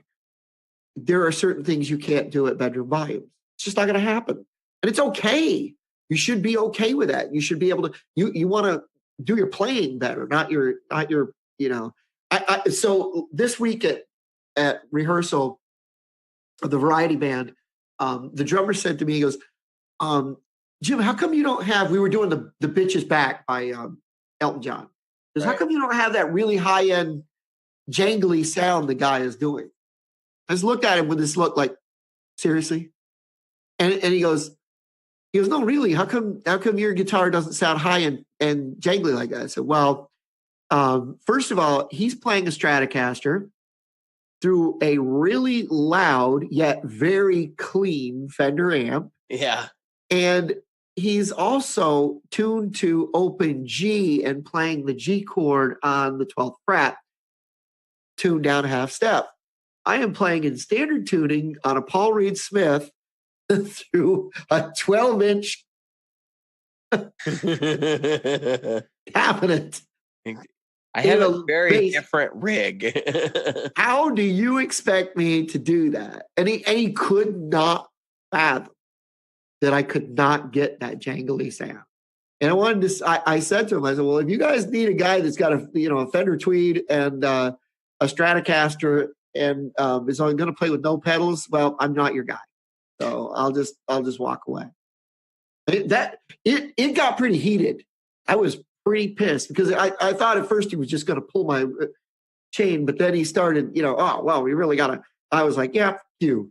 When you start playing guitar, get your ass over here and start doing it. Otherwise, shut the fuck up and sit behind those drums and bang around like you've been doing all night long. I've never had that kind of a conversation with another musician. Oh yeah, and like I would be the guy that's just like, you know what? I would take the guitar off, put it on the stand, and said, "You come do it. Yep. Show me how to do it. Right? Because you clearly know more than I do. You show me how to do it." And it's funny. And if he does, I learned something. I took the guitar, I took the treble on my amp, and I turned it all the way up. It's that jangly sound, like, oh God. It's that underpowered, underwhelmed. Yeah. Pick up, if you think about the intro of this, and that's the other thing that these people don't think about when they don't play. It's like, look, that is doubled, sometimes triple track. Yeah. They're not. I love it when somebody, like, because I have had those discussions where they're like, your distortion sound is not matching the record. It's like, did you realize it's quad tracked, right? It's like, yes, yeah, I agree. I do not match the record. Yeah. It's not four of me. I said that straight up. I said, you're right. And I won't. And I can't. I'm also not 6'2" and 23 years old. Those are two things I can't. You can't change that. Those are things that are not going to happen. And if you wanted that guy, you should have called somebody else. Well, the funny part about it is, Jim, is that, like, if you had a Variax. Yeah, if I had a Variax. LT or... I wonder how much latency is in a Variax. It still has crossed my mind. The only problem is, like you've said, and this is where I've never played a Helix, or a Variax. So my problem has always been in, like you said, they're not great guitars. They just don't have the feel. It's not even that. Like, they're ugly, number one. Yeah. Number two is they... I'm also short and fat, so I'm not. Yeah, I mean, you're not winning any awards here, and neither am I. They're ugly guitars. They don't. I mean, so, like, they play okay. The electronics in them apparently is problematic, because I know some people who've said that they're pretty unreliable. So, right. I'm waiting until the new Variax comes. If they make a decision to go beyond the Shuriken, because that Shuriken I will not play. I would not put that around my neck. Well, it's the same electronics as all the other ones, but it's there's a certain amount of ugly I want. Body.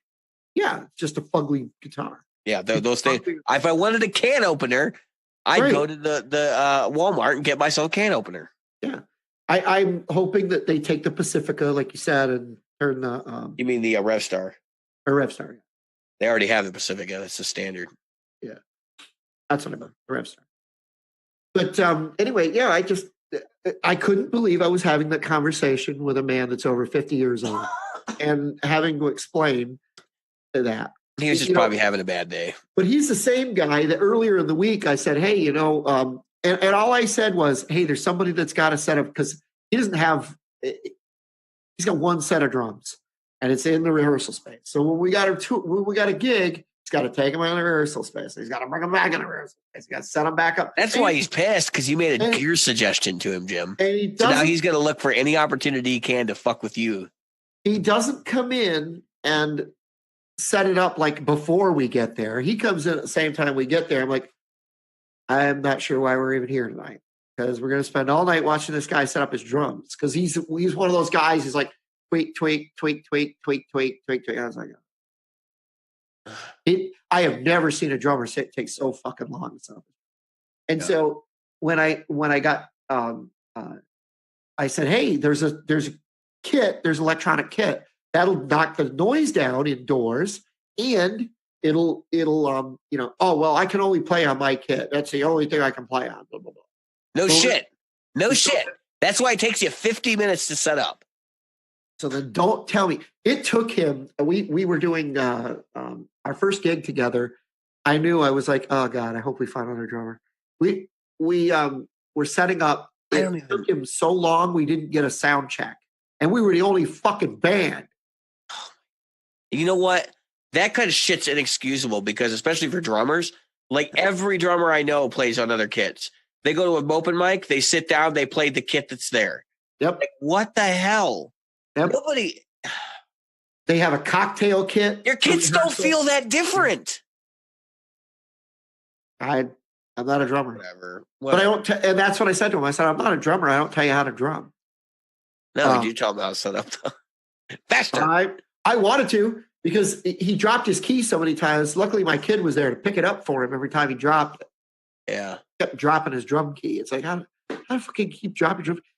I have never seen anybody take so long to put. It's a box. It's a round wood box you're putting on a metal stand. How fucking hard is that? All right. Well, so let's get to the last topic. Since we're talking about drums, this is probably the perfect time for you, Jim, because you might actually be able to find something to replace this guy with. Yes. So Dan Kish, listener of the show, asked me a couple weeks ago. We said we'd bring it up on the show, and I haven't gotten to it. We've had a lot of other topics that we wanted to discuss, and we've kind of touched on this before. He's talking about, well, everybody, if you haven't done this, you should know about it. You can go to YouTube and you can search for backing tracks, right? Or you can go to, I think even Spotify has backing tracks, right? Yep. So you can call a backing track and you can jam along. Yeah. Right. And they're awesome. They're great for developing your ear. They're great for developing your ability to kind of make your own melody against chords. If you're trying to play through chords, that's a great way to do it. Yep. Everything.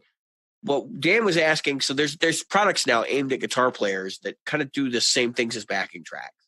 So like there's the Digitech Trio. Yep. Where you play some chords, it develops a backing track that goes along with you using basically it's Band in the Box, right?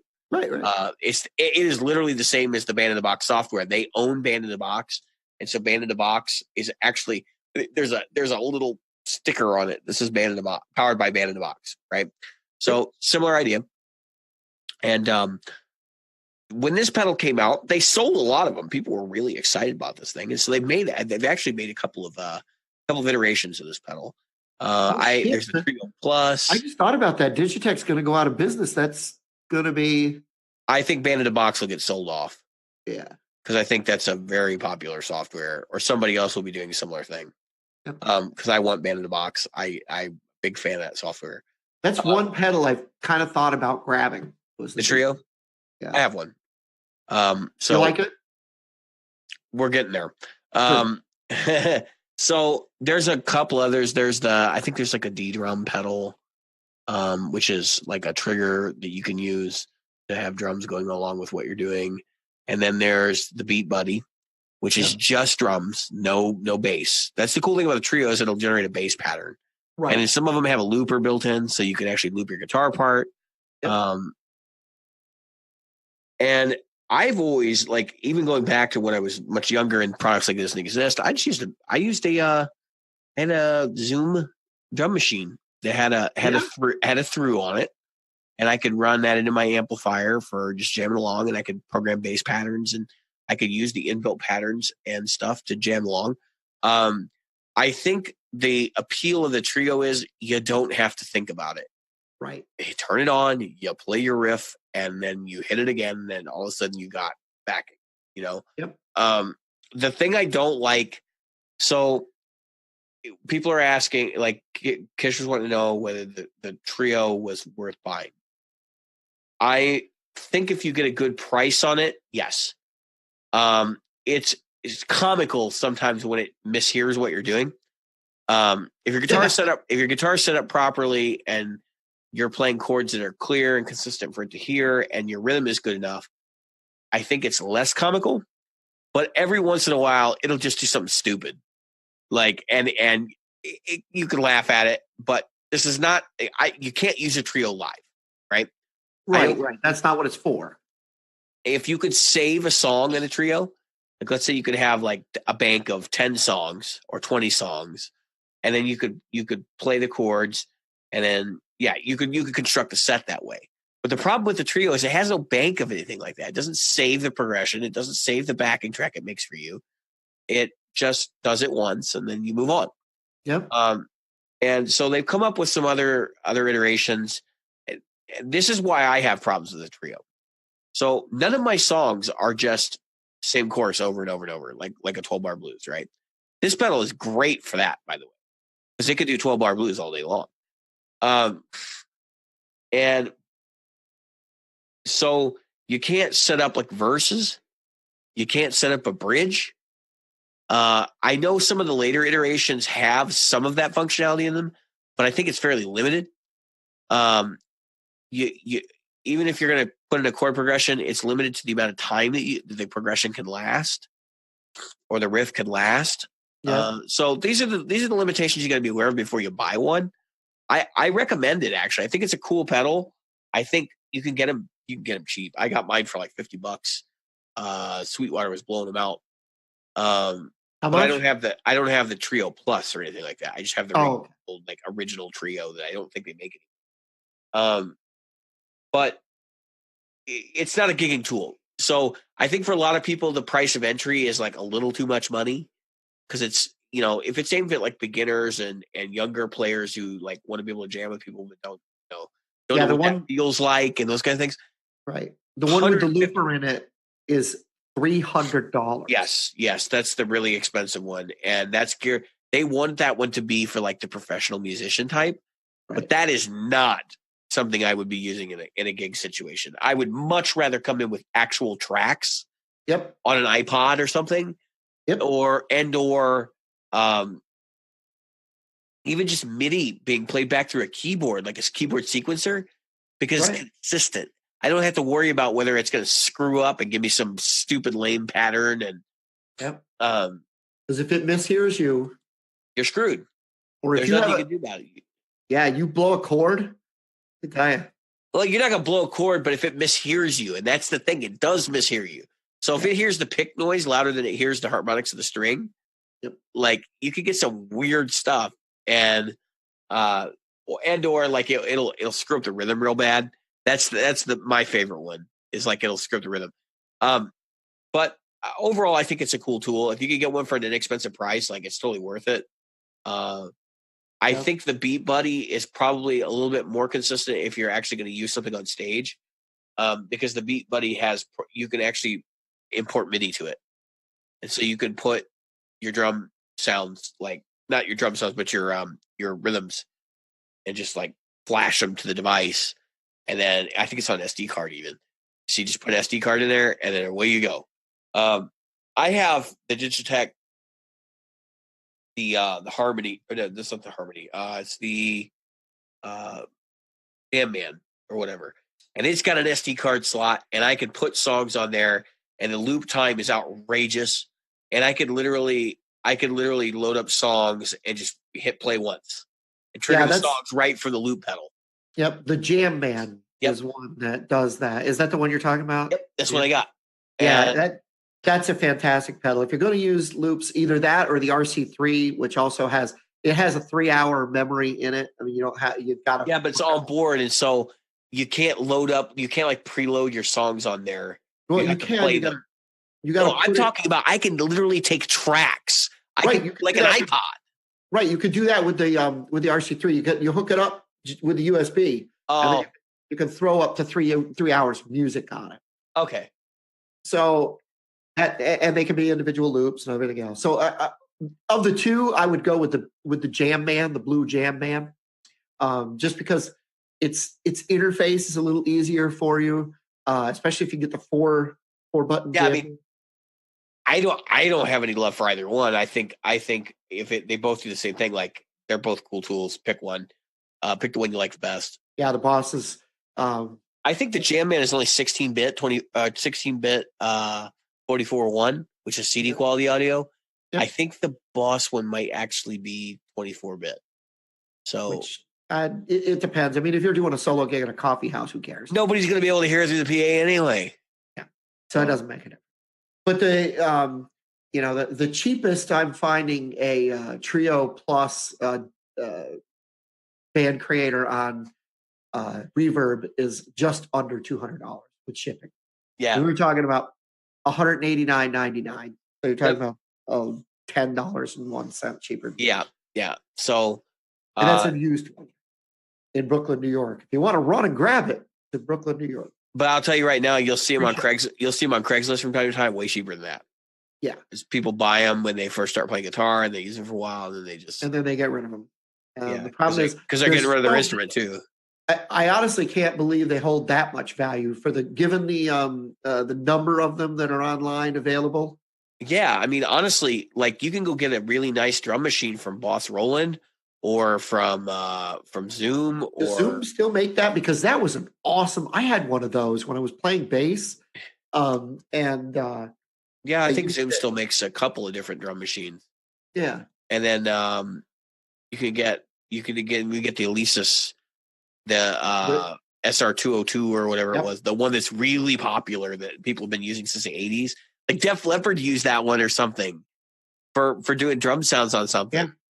Yeah. It's called the Zoom. The one I had was the RT series. Yeah, I had that. And that's about $100. Yeah, awesome, and you can get them used on Reverb for $50. Yeah, I know people love them. Yeah, they are great. They're just really great. Hey, link me that because I might have to go look and see what they're doing with them now. Yeah, I wouldn't mind having another one. You know, mine the volume knob. I turned it one time and it went past the point where it was supposed to stop. And the funny part is it still works. Yeah, it didn't break the volume pot. Isn't that crazy? Zoom's got one now. It looks like Simon. It's got the things on the outside that glow, and you can. That's pretty cool looking. But I used an old RT series. Yeah, they're cool. I would highly recommend if you're looking to do it on the cheap, don't bother with just get a Zoom unit and take the time to program in your tracks. I know people are like, Kish had mentioned, like, I want to be able to do it on the fly because I lose inspiration. Well, the nice thing about the Zoom is you can play the pads like you're playing drums, and you can put your stuff in really, really quickly. Yeah. I think the allure of the Trio is that, like, it's like having musicians who are actually playing the music with you. And it's really not.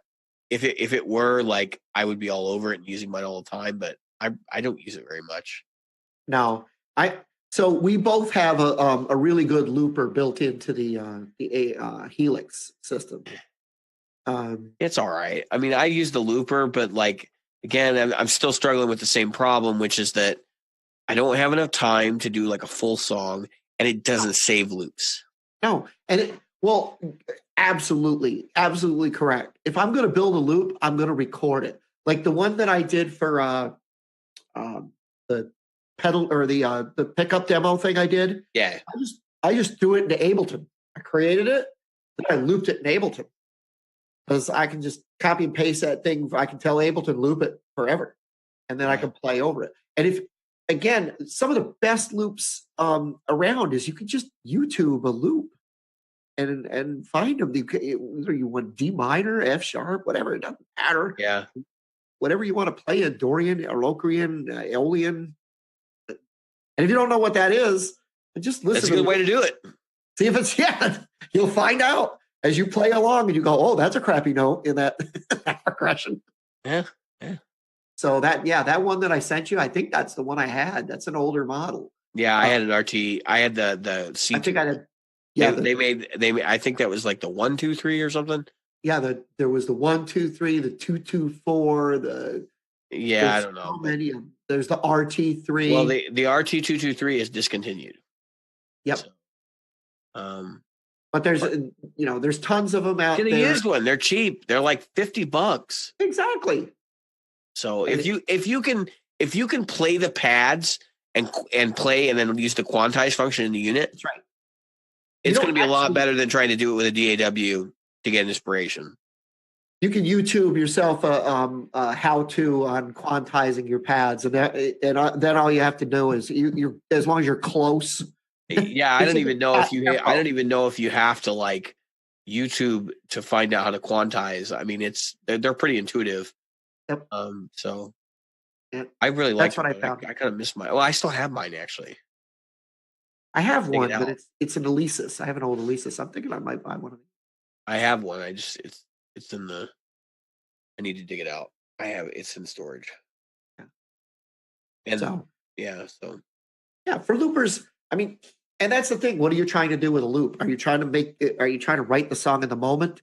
If you're trying to write the song in the moment, just buy a cheap loop pedal. And yourself a cheap loop pedal. If you're trying to create music that you're gonna you're gonna jam to, like, these drum machines are great because you can run them again. You can run them in your DAW, and you are the drummer now.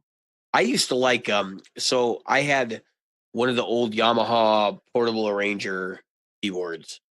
And they weren't horribly expensive when they were new. Like in my household, my mom was like, she was a keyboard player and she would play organ and stuff on inexpensive like Casio keyboards and stuff.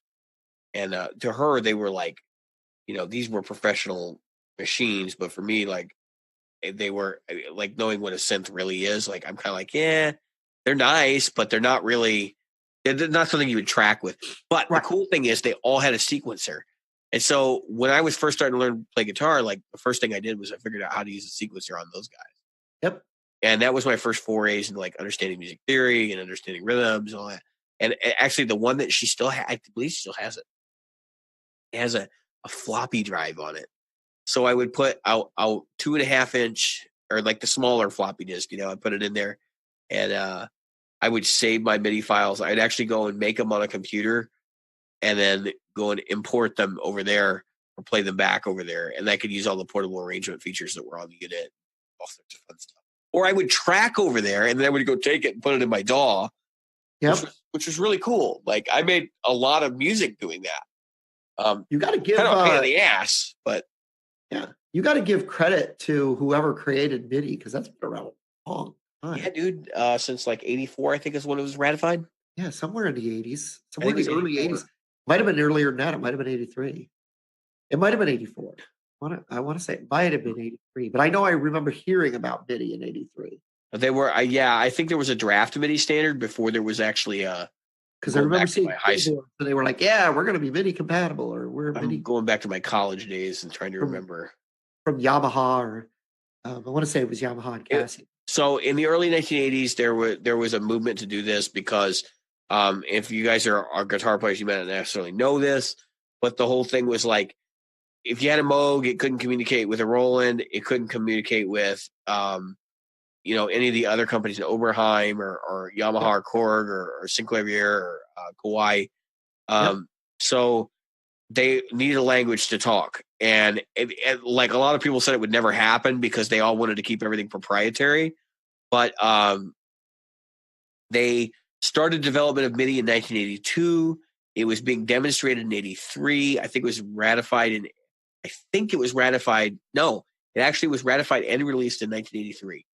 But the first synthesizers to feature it were like the Roland Jupiter 6, and the Roland TO909, NEC PC88s were computers that supported it. I know that I think the Roland JP6 was the original, but they demonstrated it, and that was the cool thing. Everybody like lost their freaking mind because Robert Moog was big behind it. He was the guy because he's all modular. He wanted to do everything modular. So he's like, yeah, we need this because we need to be able to have these things talk. He announced it in Keyboard Magazine in 1982. Yep. And it looks like so 1983 they demonstrated it at Winter NAMM with a Prophet 600 and a Roland JP6. So they sounds like when he announced it, they were like already deep working on it, because even though MIDI is not that complicated a thing, back then when they did it, it was like, oh my God, what are they doing? So I remember reading an interview with Greg Hawkes from the Cars, and his keyboard player, and he was talking about the importance of it, what it was going to do for them, and I think, dude, it was Greg Hawkes. It was Downs. Was it Downs from Asia? Yeah. Who was also in Radio Kills, Radio Star. Like so many other people were involved in it too. Like Rick Wakeman wanted it. Yep. But the funny thing was, like, all these guys that were like, yeah, we need MIDI so we could have one keyboard. Because they were tired of these guys were bringing. Yeah, they had these giant racks, keyboards. Right? Yeah, with like 3 keyboards or 5 keyboards or 10 keyboards in some cases. Yeah. Rick Wakeman. Go look at Rick Wakeman. I mean, but the funny part is that even though MIDI came about and they only really needed one controller to drive all this stuff by the late 80s, they were still doing it. They were still bringing these giant ass rigs with like 25 keyboards, and it's just hilarious. And now you see people doing it on 2, what they were doing on 6 or 8, keyboards. But it looked really impressive when you'd see Downs. That's why they were doing it. It was a stage set thing. Yeah, I mean, was Emerson, Lake and Palmer? And those guys used to go out with the Moog, the original Moog modular synth that was the size of a fucking house. Yeah. It was like, seriously, it was like 7 feet tall or 8 feet tall, and you had wires everywhere because it was all modular. You always patched everything in. And I was just like, dude, how do you even know when you set this thing up? Like, how do you remember? You were like he'd be changing patches in the middle of it. It was like Lily Tomlin in where she was like, "Oh yeah, you want to call this city?" And she, I mean, it was just so crazy. Remember her from the Electric Company? Everybody was old enough, and so these guys were like, "Oh come on, we want to be able to bring it down, and we're going to at least bring." But you got to remember, even though MIDI came out, I don't know if you guys have ever been involved in some of these languages. I used to be involved in NEMA, which is a language that maritime equipment, that's what the M in NEMA stands for, uses to communicate. They still leave room for the companies to go, you know what, we're going to have some stuff to be maintained priority or proprietary, and you're not going to know this language. We can learn yours, but you're not going to know ours. Well, here's the insane part, right? So it was standardized in 1983. We're still using MIDI 1.0. Yeah. They've never gotten back together and said we need to adjust something or. Nope. That's what I said. Whoever wrote that language initially, that guy was a genius. Whoever that was. No, there's a lot of deficiencies in MIDI, but the thing is, to get all these players to come back to the table to ratify a new standard would just be impossible. But I'm just saying that think about it. We're still using it 30-something years later. Yeah, it's just if the thing is this serial? We could do MIDI serial? No, MIDI's got to be parallel.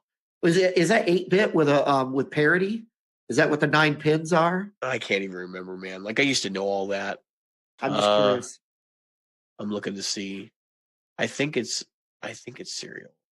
I would think that those are serial connections, or parallel connections. But the fact that the only reason I ask is like the amp 1, right? You take that 9-pin MIDI connection and you turn it into, or is it 8-pin? I don't know. And then you turn it into a single pin on the amp 1. It must have some type of serialization to it. Yeah, I think it is. So it would make sense. Serial parallel. So it depends. It's typically using an 8-pin mini DIN connector. Yep. Okay, it is 8-pin. And that was serial, of course. Yep. But the MIDI timepiece fast transfer. So I guess I don't know what the standard actually is. Yeah. I thought it uses each pin individually, so that would make a parallel.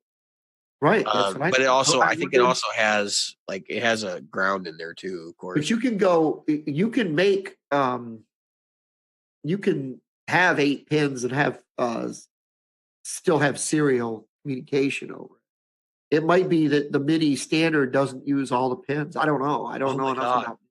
Oh my God. Like, where have I been? So at the bottom of the Wikipedia article for MIDI, it says MIDI 2.0, the initiative announced January 2019. So they are actually doing it finally. How about It only that? took like 30 something years.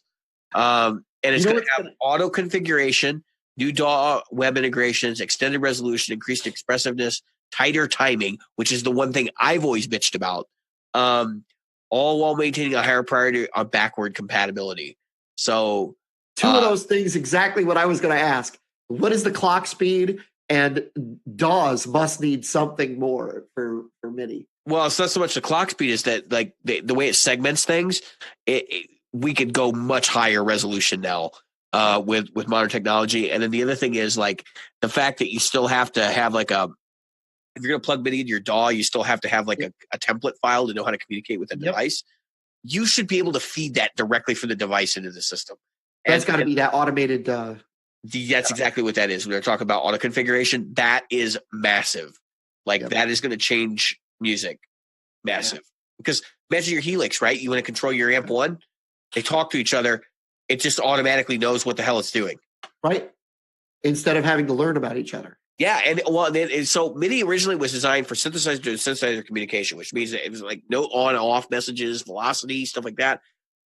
Now we know that MIDI gets used to interface with lights and all kinds of other crap that they're in the music world. So they can modify MIDI now to not just be no on, no off. They can add communication messages. They can add all sorts of stuff. So like you can have like amp channel change. That could be a MIDI message. Yeah. Well, that's why I was asking about that, because Instead I don't know of if making there's a program change. So that you can go in and say, okay, look, I've got MIDI. It's coming down the line, but here's the preamble. So it's for the light system. It's not for the sound system. It's not for the guitar amp. Well, yeah, it could be labeled. You could, instead of channels, you could literally like scroll through the labels of different devices that are connected. So it becomes a network at that point. Exactly. That's what I was going to say. It would become a network device at that point. A network language other than Ethernet. It would be different. They're also increasing the number of MIDI channels from 16 to 256. Holy shit. So for those of you who are not inclined why Jim and I are like freaking out, what the channels, if you've never experienced MIDI in any way, what a channel is like, so say I'm on an arranger synthesizer, right? I can have 16 voices playing at once, which means that I can have like strings and all kinds of, I could arrange an orchestra, right? For 16 voices. Right. If I wanted to add a 17th, I have to have a whole other MIDI connection system. And there have been devices where they had like MIDI port 1 and MIDI port 2, so you could divide them and send it out to different places. This is not that. This is 16 simultaneous voices. Now you can have up to 256, and then you can use the channels to communicate with different devices. So like my device would be on channel 1. We would be communicating on channel 1. So now you could have up to 256 devices communicating, which means that these giant stage setups like Brad Paisley's using and all that, they can use MIDI to configure a lot of that. Yeah. That's huge. Well, so currently I know this for a fact, and the Shania Twain show is all MIDI control. So her stage show is 100% MIDI. Everything that everybody does is to a click and to a right. And all MIDI. The lighting, the lights, the video, everything.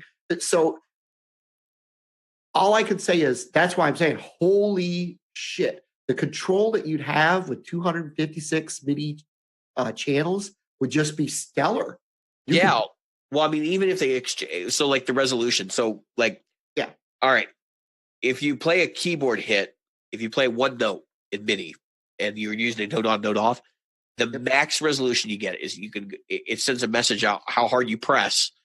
And that can be from 0. The number 0 is like the lightest press, 127, which is the loudest press. You think about that, 127 velocities is really significant. Mm-hmm. But now it's going to go higher. I don't know what it's going to be, but they could now theoretically make it. That would be almost infinite. Yeah, I mean, they could make it 1,000 or, because now we're in a different world. Like the stuff that we have is not bound by the same things that they were when they created it. So. Well, that's why I was surprised when I started reading about MIDI, way back, and then recently I got into MIDI again. I was like, "You're kidding me! We're still on 1.0." And the other thing I can imagine is they'll change that interface. You'll still have the old adapters, and you'll have some kind of adaptation unit, but kind of like we're doing with the amp one and the. Yeah, I mean, I could see them just making an Ethernet connection. Yeah, they'll go to Ethernet. They'll use Cat5. Well, right. I say Ethernet. Ethernet is for those who don't know, Ethernet is not a physical thing. Yeah, it could be Cat5e, Cat6. It could be any, 9-pin or whatever connection or twisted pair. Yeah, because that was one of the big gripes, and I've had arguments with people on forums about it. Like, well, MIDI, this is MIDI, but it's communicating over tip-ring sleeve. That's not MIDI. And they're like, right. Well, no, but it can respond to MIDI messages, but you don't understand. MIDI is a specification. Right. And when they ratified that specification, they said, in order to use the MIDI logo on your device and to license the MIDI technology, you had to use a DIN connector. Correct. Which is why they still there is tip ring sleeve MIDI. I say MIDI communication. I'm stepping on things. But what is likely happening is it's so on off type stuff. They're not using program changes or they have an adapter box that you plug your tip ring sleeve into to do the fantastic MIDI communication, change channels, all that kind of stuff. Right. So because there's got to be something going on there that like the blue guitar doesn't have it. I don't have to go out and buy a MIDI thing. I just buy a MIDI connector that goes from my amp one into the Helix. So each of the pins handles one of the types of communication from MIDI. So what they've done, that all that connector is probably connecting the TRS to the right end, at right point where it's supposed to actually broadcast out. That's my guess. Because it doesn't. It's been a long time since we've talked. Just because, right, and that's why I asked about the serial parallel thing, is because just because you have 9 digits doesn't mean you use 9 digits for every word that you transmit. No, more than likely you're using for like channel change. You could be using one of the 9. So. But it's cool. I'm glad to see that they're actually doing something with it and not forgetting about it. I know that's not necessarily a guitar topic. I'm very excited about it. I think if they actually do make that a reality, I think it's going to have massive ramifications on the guitar side of the industry. Well, I'm surprised. Yeah, I'm surprised that so with like Bradshaw units and stuff like that, we have a lot more automation and the desire to control our pedals. Boss, we've talked about the Boss MS3, we've talked about the ES8, we've talked about the ES5. MIDI is still a valid way of communicating with certain pedals. Yeah, absolutely. Talk MIDI, right? Yeah, a lot of the big ones do. The big boxes do. I think some of the small ones do too. I'm not sure if somebody knows. Yeah. I'm not sure if Wampler pedals do out of the box, but I thought you were saying Strymon. Wampler pedals first, yeah. No, Wampler pedals, if they have like an expression pedal input, oftentimes you can, with your switching system, feed out a signal to it, but it's not MIDI.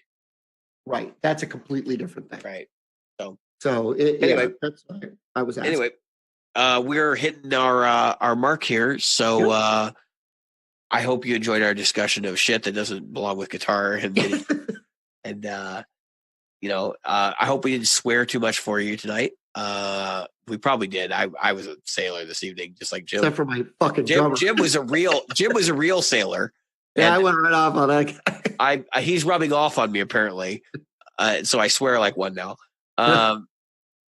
Anyway, so as I flip through my Sweetwater magazine here, and Jim has probably choked on all his ice, we have been to Practical Guitars tonight. And so that, that's the thing. Yes, we have. Thank you.